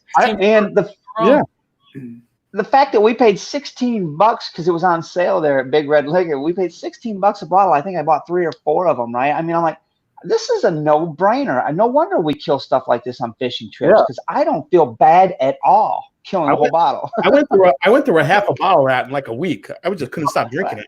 Yeah, right. And the price point's perfect. So I mean, it's interesting because everybody wants to drink for the high-end good stuff all the time, but there's a lot of really inexpensive good whiskeys out there if you just know where they are and what they are. Yeah, absolutely. There's, everyone says that it's, Scotch is kind of getting on the expensive side, and that was always kind of the knock, from bourbon drinkers, that Scotch is, you can buy a good bourbon for like, $15-$20. You can't do that with Scotch. And I don't think that's the case anymore. I think, you take all the, the bullshit tariffs out of the equation. Yeah. There are good Scotches that are available, good blended Scotches, good just straight Scotches you can get for, about $40, which is not bad. I mean, you get a 10, 12-year-old, the Deanston Virgin Oak, like you said, $16, like, holy crap. That's it was on sale. That's normally it's like 35, isn't it? 35 yeah. or 40. Deanston's a great distillery, non-chill filtered, they do a good proof point. I mean, that's awesome. So you just got called out and said, just don't let Jason review several Elijah Craig barrel proofs. He tends to fall over. Oh yeah, got a whole stuff behind him. Was that Eric that said that? I think it was. He knows who it was. Yeah, Eric likes to call me out for that. So I did a blind tasting of it on a video.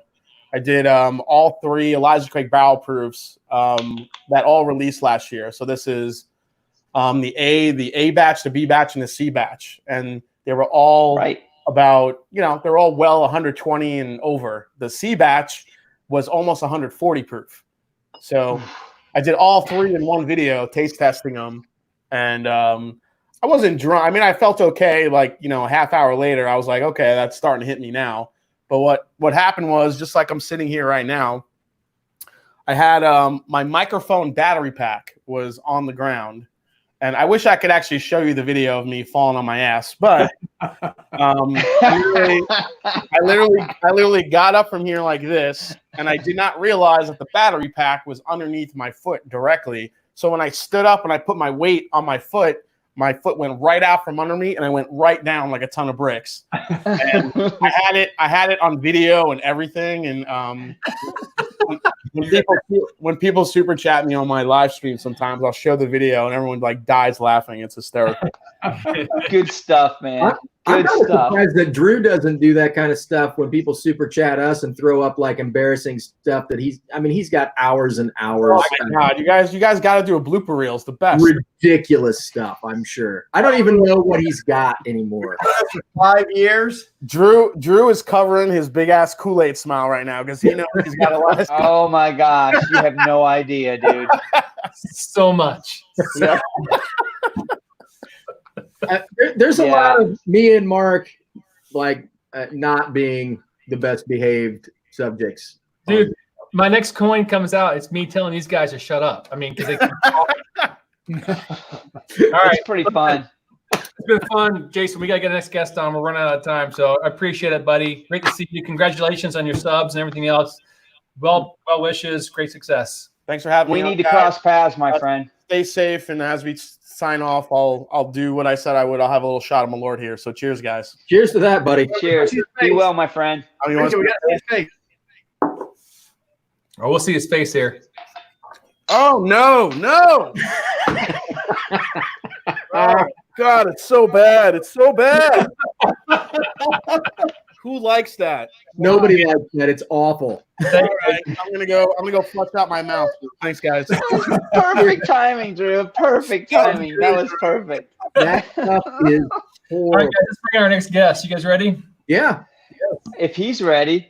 There he is. Yeah. Hello. Hey, Luis. hello, buddy. Luis, whiskey. Felipe. Yeah. How are you? I gotta get something. Hey. I need to pour something. Hold on. You How guys people take over. be I'm here? gonna find a bottle. Hey, I hear the people like something peated. Yeah. I have something over here. What do you I don't got? know if you can see it. There we go. 258 ppm. Woo! What is that? It's Octomore. 64% alcohol. Yeah. That's a good one. I've not had that. Yeah, Octomore. it's 258 ppm. Yeah, Wow. but we've had, I don't remember, That 6-1 is something we good. had that was And they seal it. Octomore. They are fairly unidimensional. They're like peat, and that's about I it. think they released a new version, and the new one is peated than this. Yeah, It's I the like to second try that most one. peated Those- ever. I understand those have those are a little better balance When the than border was #1. 6s. Have you tried it? Looks closed. Is he just now opening it right now? No, just pulled the No, bottle. this is sealed. Sure. All This is right, still well, sealed. let's pour a dram here and let's get into it. I want to talk about your show and where you're at and what you're doing and what you're into. Well, so You're then pick up actually- with this. I live in Manhattan over here, so over here is easiest. Like it's easier to buy some whiskey. Ooh, So this we have is Dingston. Dingston. Yeah, Dingston 12. I still have like. I the just bottle. poured I just poured some Virgin Oak. Oh, look at that. I hear you talking about Dingston. I have like a Macallan glass over here. I think you said. Let's put it over here. So, how long have you been? Has your channel been up, Philippe? I think it was a 5 years now. 5 years. So we've been at Yeah. the same time. You just have a huge following. But you live in the States. Yeah, but I was promoting on Facebook. I was like over there on Facebook, and on Facebook I was able to create a campaign, like find somebody that lives in Brazil that likes whiskey and show my page. And on my page was some pictures of whiskey and was my videos. And people was requesting like whiskeys they never hear before. It's like, which kind of whiskey is that? And the whiskeys was awful. And I told the whiskey's awful. And people got mad. People really got mad. People really got mad. And the videos was like the guys telling the truth, the whiskey's awful. And they was saying, oh, this whiskey is good, that whiskey is bad. And people, this whiskey you say this is good, does exist over here in Brazil. Import. Go find it. Import this whiskey. And I remember the first time that I spoke about Buffalo Trace. People was like, Buffalo what? Buffalo Trace is a really good bourbon. And people, what? and some people making some memes with my face, like making like showing like the whiskey was bad. Like, this whiskey is awful. Like, that was making memes. And some haters decided to spend money to hack my channel. That was like a nightmare. I took like almost 1 year off with my haters. My haters are very loyal. They never miss one. Right. They never miss. But I spoke about some whiskeys, and later some whiskeys decided to appear over there in Brazil. Some companies decided to export. And there was Jim Beam's and the Buffalo Trace over there. And Diageo is a big player over there. Diageo is able to put it like all over the country. And then like now a lot of people like, hey, now I'm drinking good whiskeys because you. I said, nice. But the beginning was like, which kind of whiskey is that? So do you think that maybe you've actually had an effect on the whiskey that's being imported into Brazil?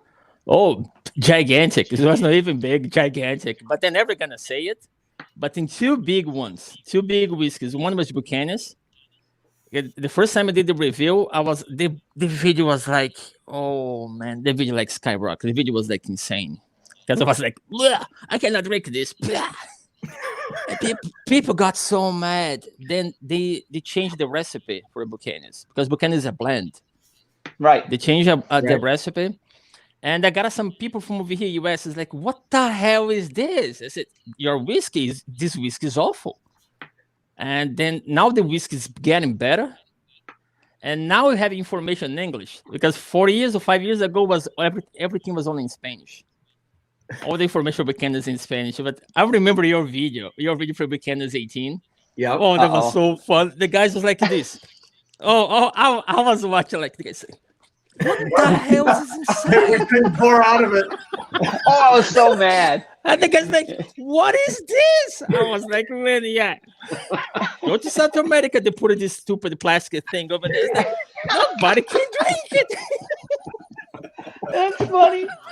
That was so fun. I forgot about And now that. it's the teachers from Jim Beam's Bean Suntory.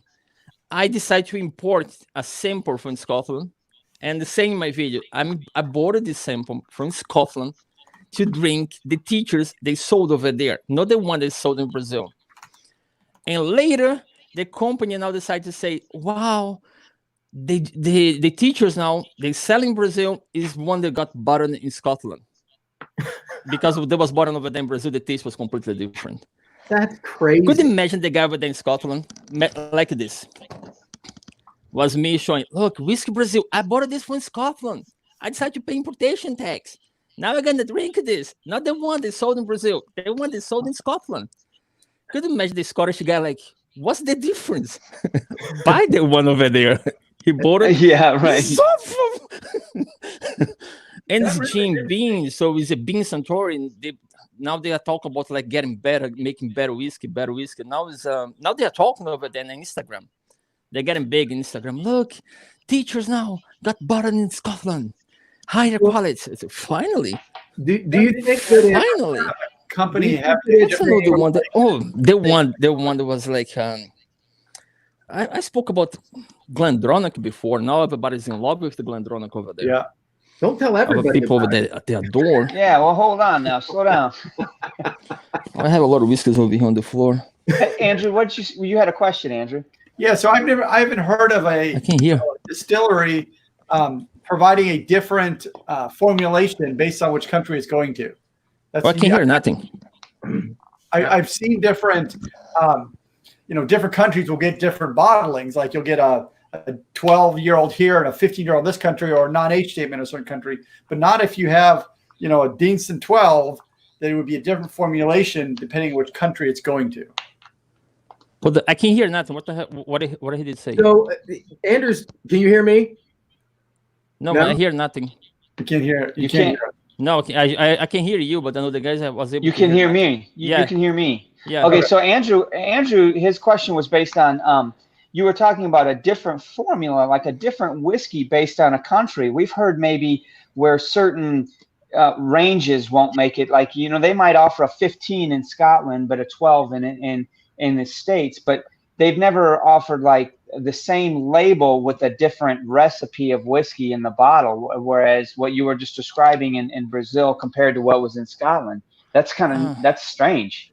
You were able to buy Highland Park 12 in two different versions. One's 43%, and the other one's 40%.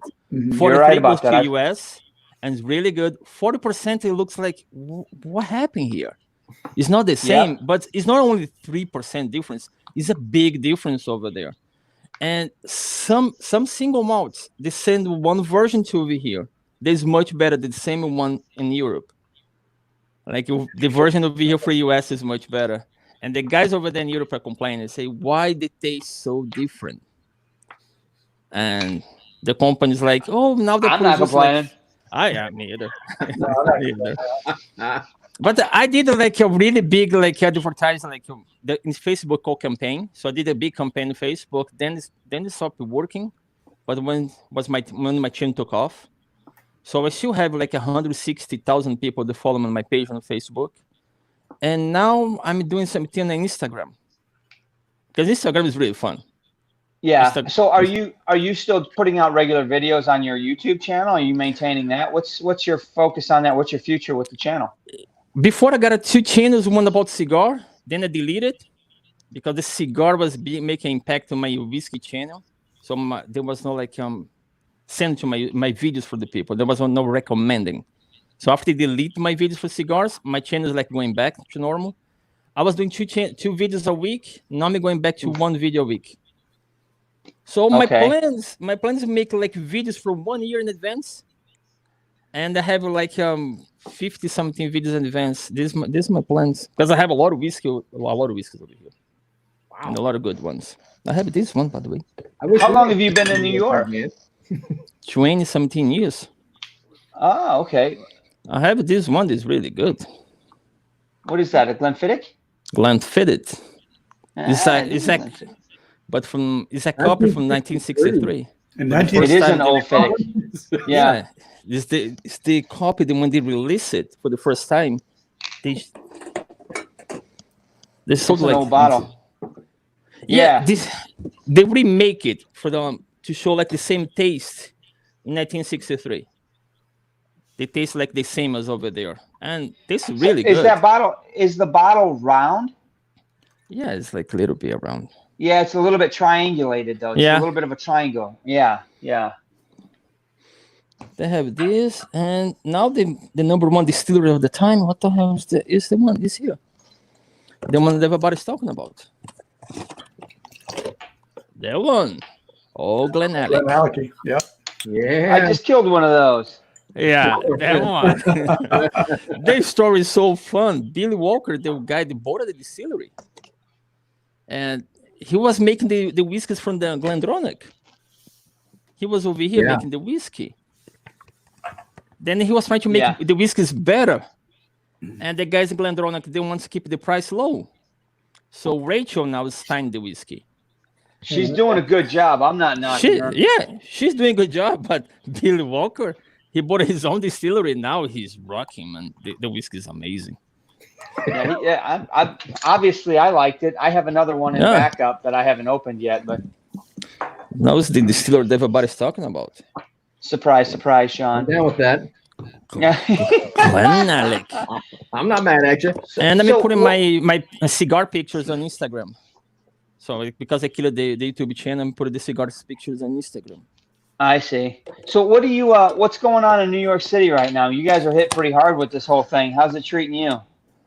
Most of the liquor stores are closed, and some ones are delivering, making deliveries, and it's getting hard to find food. Like find place to eat over here is getting really hard. I know like 2 restaurants nearby they're open. That's it. I think like 27,000 people are dead over here. Yeah, man. It's like every day 500 more people are dying. Oh, and a friend of mine, he took the subway, and it was like, I think somebody's dead over here. I said, what do you mean dead? I mean it's really dead. So you're gonna call somebody? Oh no, I'm gonna be late. After get out and say somebody. No. That sounds like New York. Yeah, it does sound like New York. What do you think? I said, oh yeah, she was dead. Yeah, I knew she was dead. Wow. Now they want to like clean. But the guy was the same car. He could go to another car. It's like, I'm not moving. So why don't move to another car?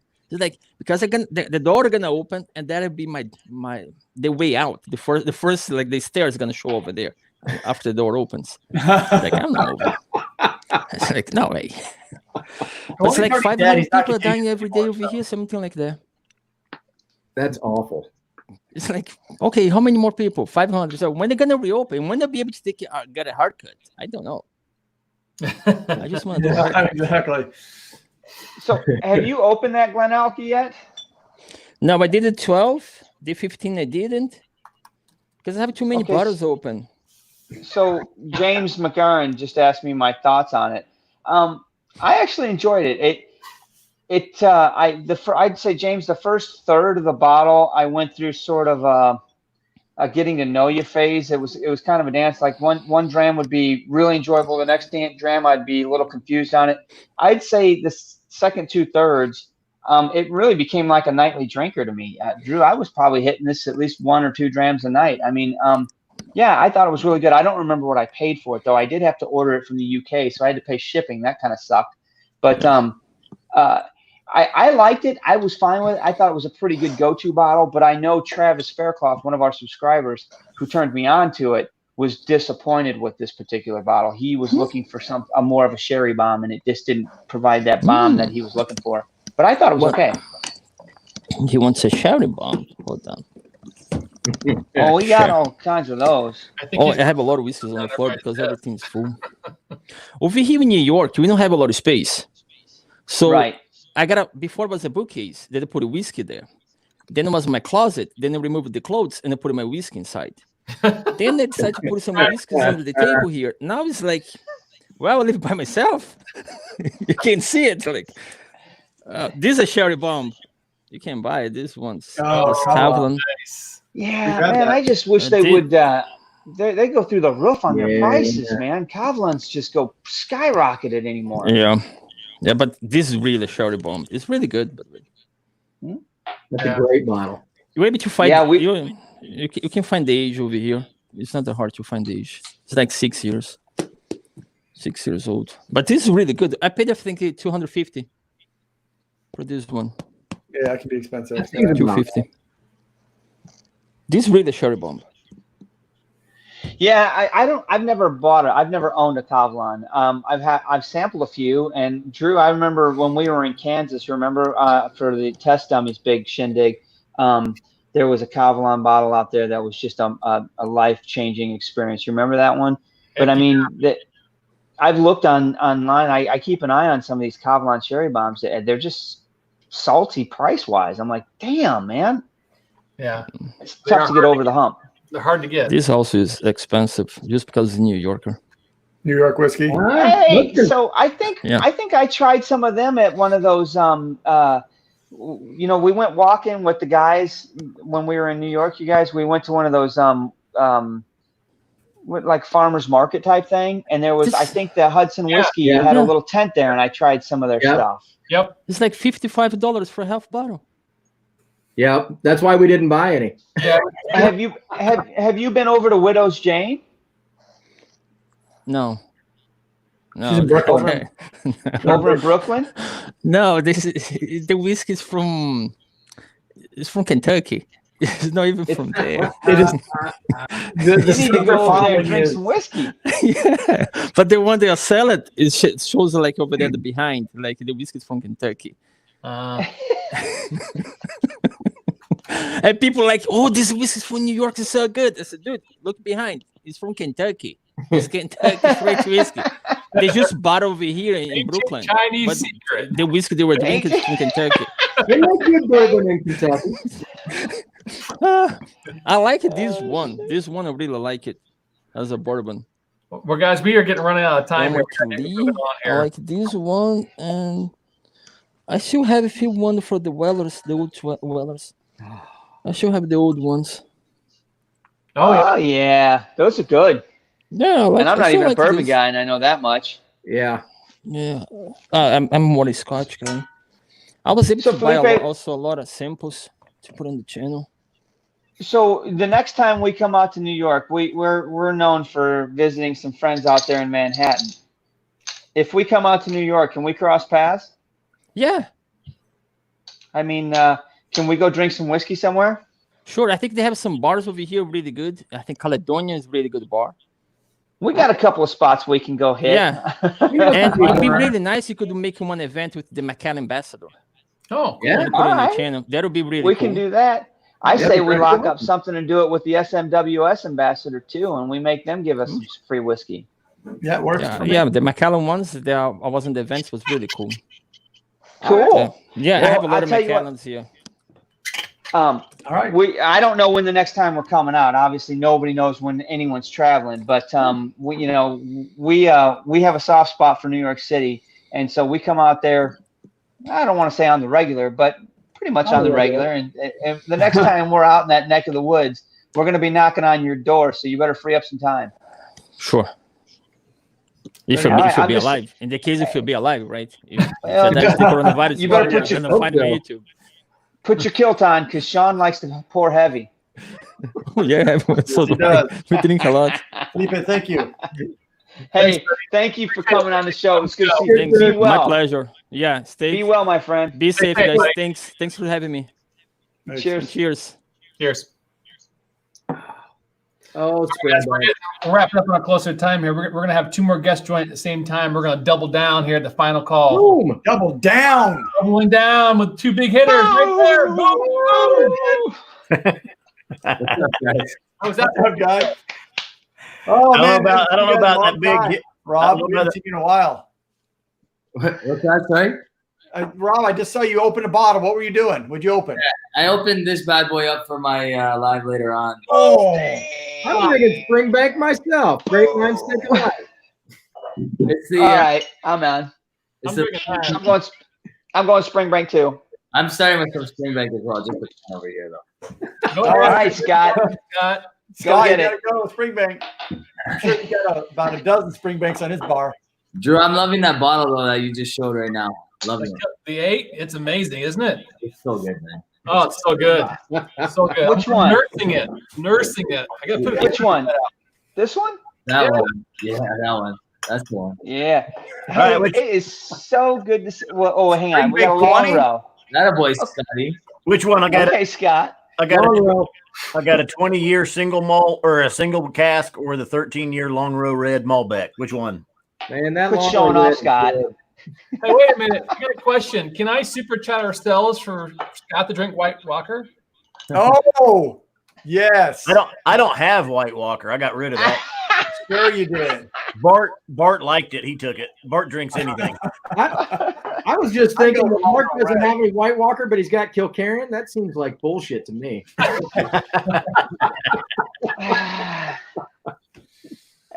Rob, it is good to see you, man. I haven't talked to you in forever, dude. How the hell are you, man? We're doing okay, man. We're holding up okay. It is what it is. It's a little, boring at times, but we're weathering the storm. That's it. How about you guys? Yeah. What's Are that? you teaching from home at all? You guys e-learning and shit? Yeah, we're doing the e-learning. It's pretty hectic actually, but it is what it is. Like it's gotta keep these kids busy. It's overwhelming for them, to be honest with you. So it's tough at times, but because I got grade 7, so like half the time they're spending just figuring out what they have to do on there, and then the other. So yeah. Look at Scott put his freaking 6 hat on. Check that shit out. That guy. We're done. That's a good looking outfit right there. That's stylish yet functional. That's awesome. Oh, baby. You gotta admit these shirts are pretty comfy. Yeah.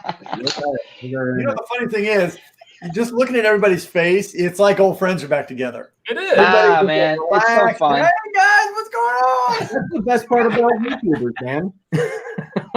So Robert, are you having to kick at home, or are you? What are you doing? Are you able to do that, like kickboxing and things? You doing any of that at home? So I was running some classes online for a little bit, but then it wasn't enough participation. A lot of my guys, they want to be in the actual facility and hitting pads and sparring and whatnot. So we decided to call it quits just for a little bit until we get back at it. So makes sense. Yeah.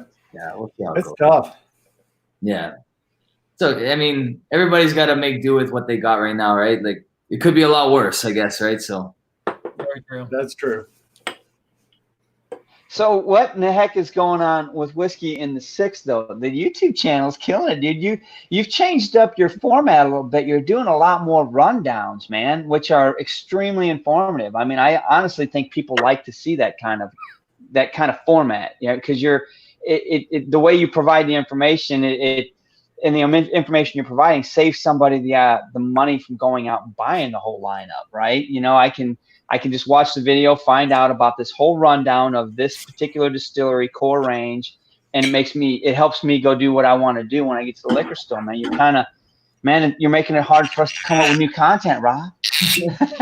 honestly, it's a good problem to have, but for a while I just had too much backlog of stuff. So I was like, I got to get these things on the table because they're going to become obsolete almost if I don't review them within like a year of their release, right? So right.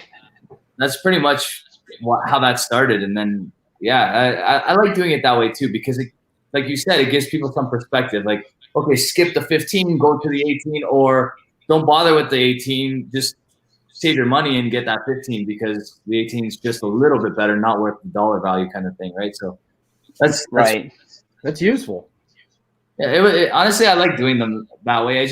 I find it's very split. Like I did a poll asking the YouTuber fans what they prefer, and half of them wanted single bottle reviews, and the other half wanted rundowns. It was split down the middle. It was crazy. So well, I think that the format's cool. I like what you're doing, but I mean the other 50% that want to see the singles, I guess you can mix those in every now and again. But I mean, at some point in time, your liver is going to tell you stop. I bet it does. You just need to tell your liver to shut up. And work and family and all that gets in the way. Yeah. Yeah, right. Oh, well, I would say with YouTube though, and Bart and I, 95% of what we do are single bottle reviews, and the same with you guys, if not a higher percentage. And there's a place for that, but I'll tell you, anytime you do like a top 5, or you do, those side-by-side comparisons, 3, 4, 5 whiskeys together from the same distillery, they kill in views. I mean, there's so much more bang for the buck, you would say, out of doing those, and there's just the single bottle reviews. But you're right. Yeah. Right. Honestly, but I've kind of realized that there really is no rhyme or reason to views and what's in it. It's just kind of hit and miss these days. Sometimes you're right. Sometimes it's a comparison. Sometimes it's just a normal review. Sometimes it's just being stupid and not even doing a review. And those are fun. So it's just, you never really know anymore. It's just kind of, I think spontaneous is kind of what's nice in today's world. Yeah. I will say, going out onto YouTube now and looking at everybody's channels and trying to find some content I want to watch, like 95% of it, especially if you've got more than one person on your channel, is all like what we're doing tonight. It's all live stuff. It's all bringing in guests or whatever. There's very few like put together pieces going out now.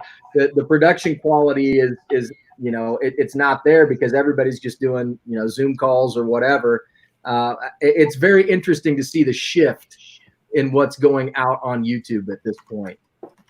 Yeah, that's true. I mean, honestly, before this whole thing's happened, the direction was high quality content. People want to see a lot of editing and a lot of that finished product, right? And all of a sudden this thing hits us and everybody's like, man, go to Zoom. What the hell? Let's just go live. Right? And it's cool. We're good. And it works though. But I wanted to call out Erwin. Thank you, Erwin. Scott and Scott and Rob, he's saying save the best for last for you two guys. So I want to say thank you very much for that. That's awesome. Cheers, Erwin. Yep. But I wanted to comment, Rob, on your rundown format. I got one for you to do. I want you to do the Tamdu Batch Series rundown, and I don't want any editing, no pausing. I mean, you need to do that bad boy front to start, like, you know, A to Z. All right, because I want to see you're gonna just like, my palate burnt out so fast, dude. I couldn't keep up. I'm like, guys, we gotta call a timeout, man. I need a TV. Those things are hefty, man. Man, it punched me right in the nose. I'm like, my palate's burned. I can't taste shit, you guys. I need a TV timeout. Oh, it's good stuff. But it was fun, and we did learn something about it. I mean, I think the funny thing about it is individually we would say, if you tasted the 4 individually, we would all say, I like 1 the best, or I like 3 the best, or whatever. But then when you do the lineup and it's blind, and then you pull one out, you find out that 1 is not the one you like the best. It was actually 4, and you know what I mean. You're like, wow, now I look like a 4. That night, at least, right? Yeah. And Andrew, that's blind. We'll find that out. Well, Andrew will open your bottle. It's no big deal.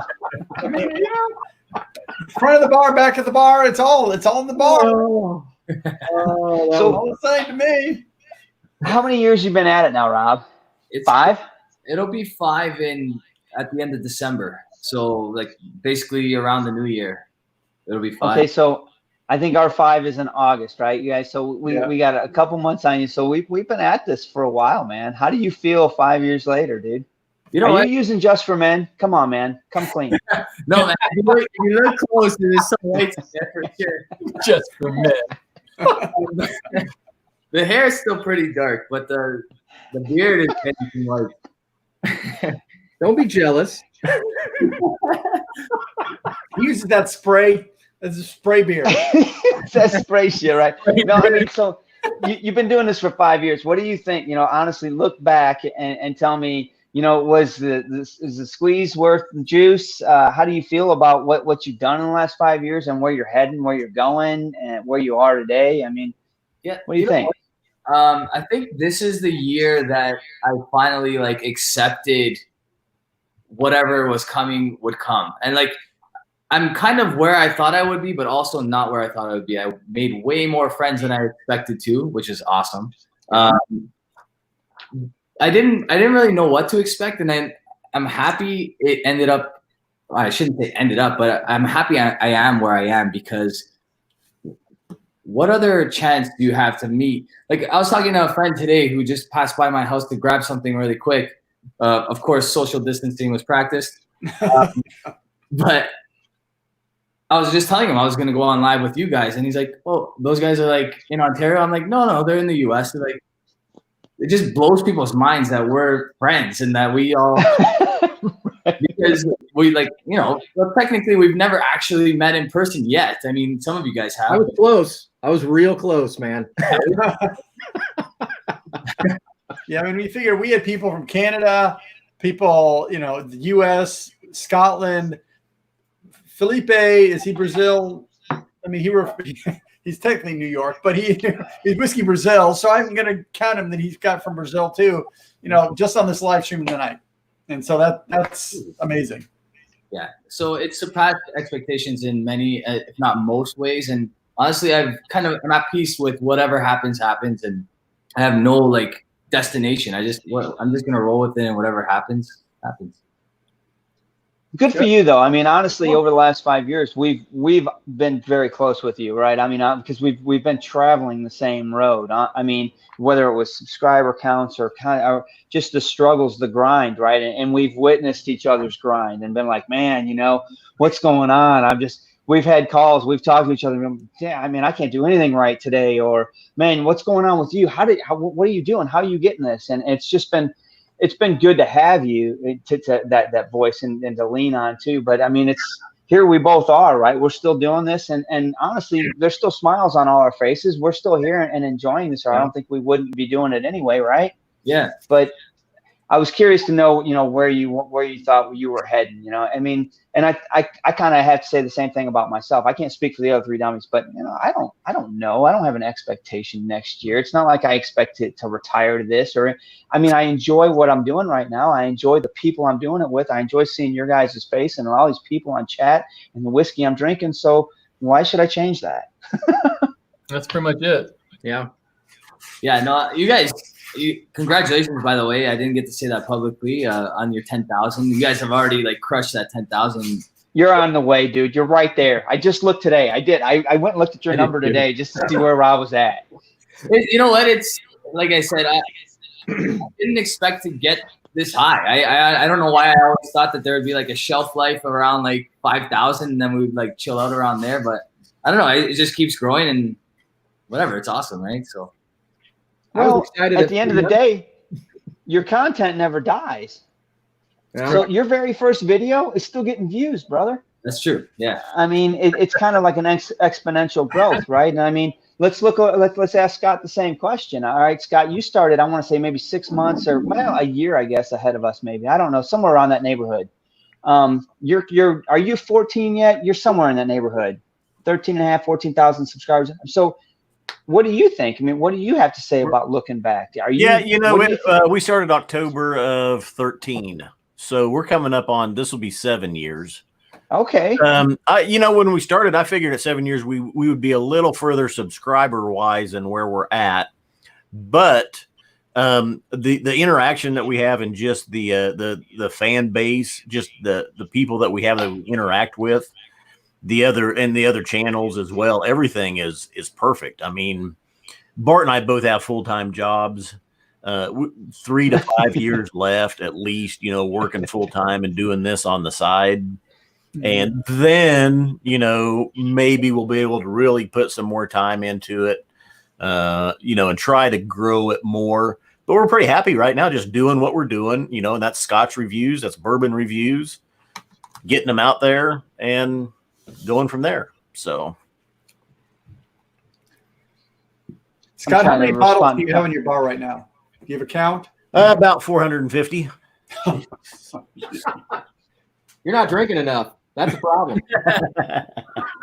Well, that's the thing. You reached the threshold where you're number one. There's only 2 of you, so you're not drinking it as much as 4 of us are.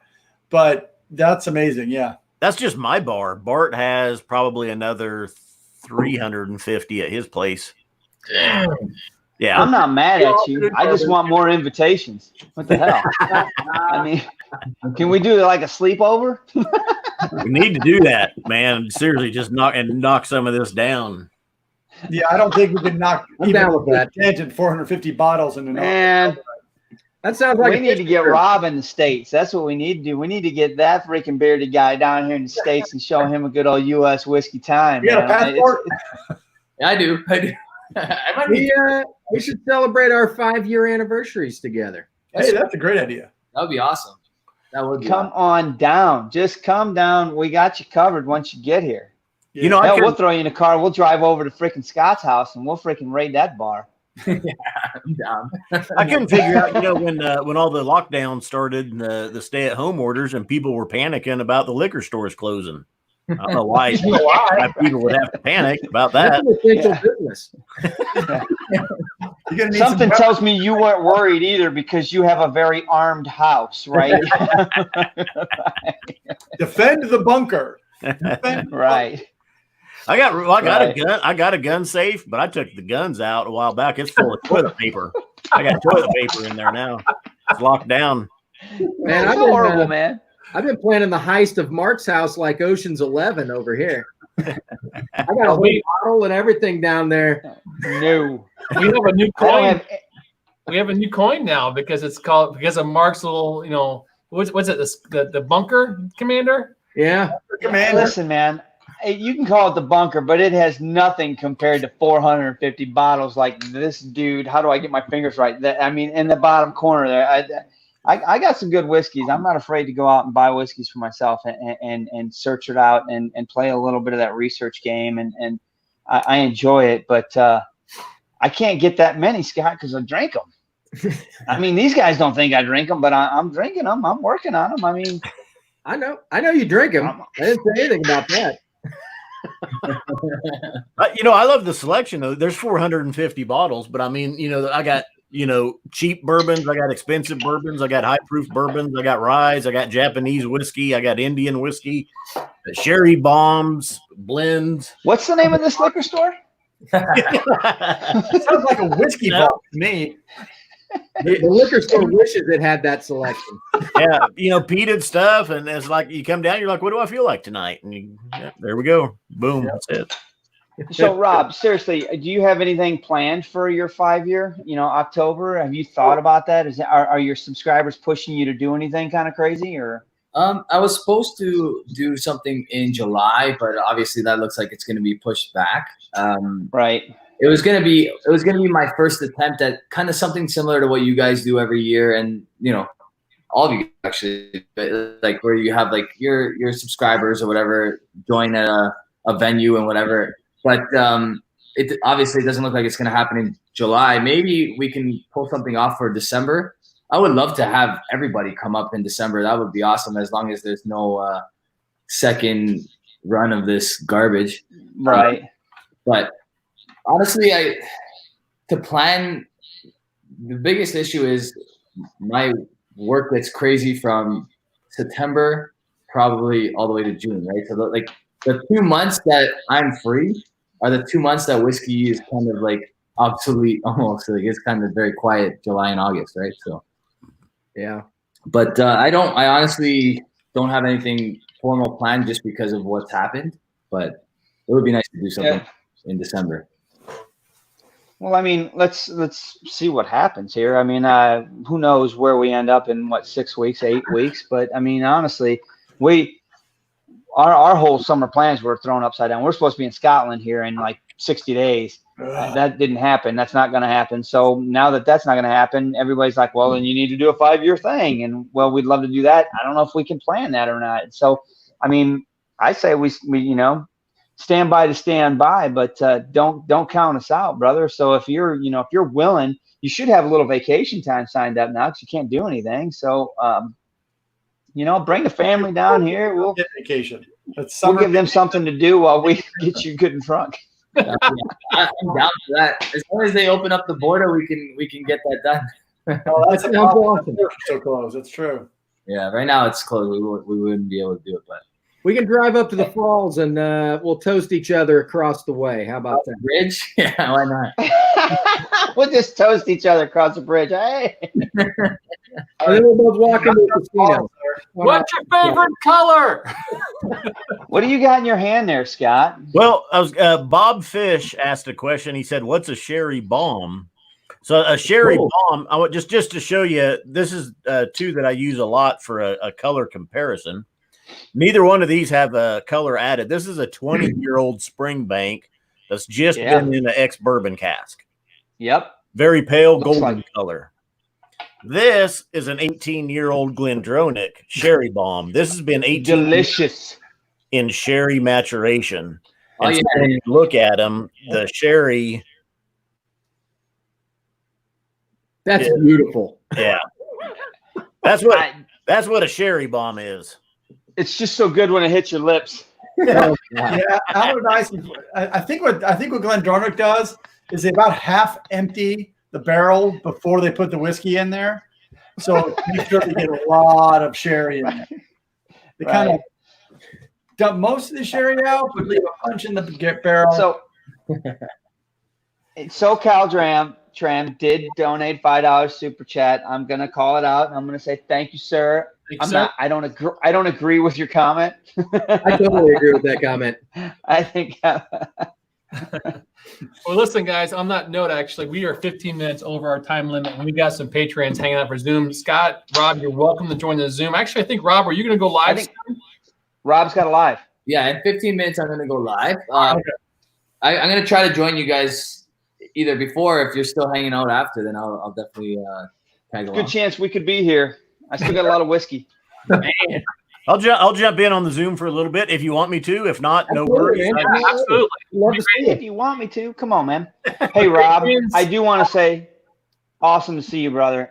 You keep it up, man. Miss you. Be safe. Be well. Be healthy. Take care of the family and everything. But we need to cross paths. 5 freaking years and we haven't done this yet. Right? It's crazy. And honestly, it sucks because I feel like I moved and everything got crazy and hectic, and I kind of not lost touch, but wasn't able to keep as close contact with everybody as I would have liked to. So we got to get that back going again, because it's cool talking to you guys. I like it. Cheers, brother. Good to see you. Bye. Slán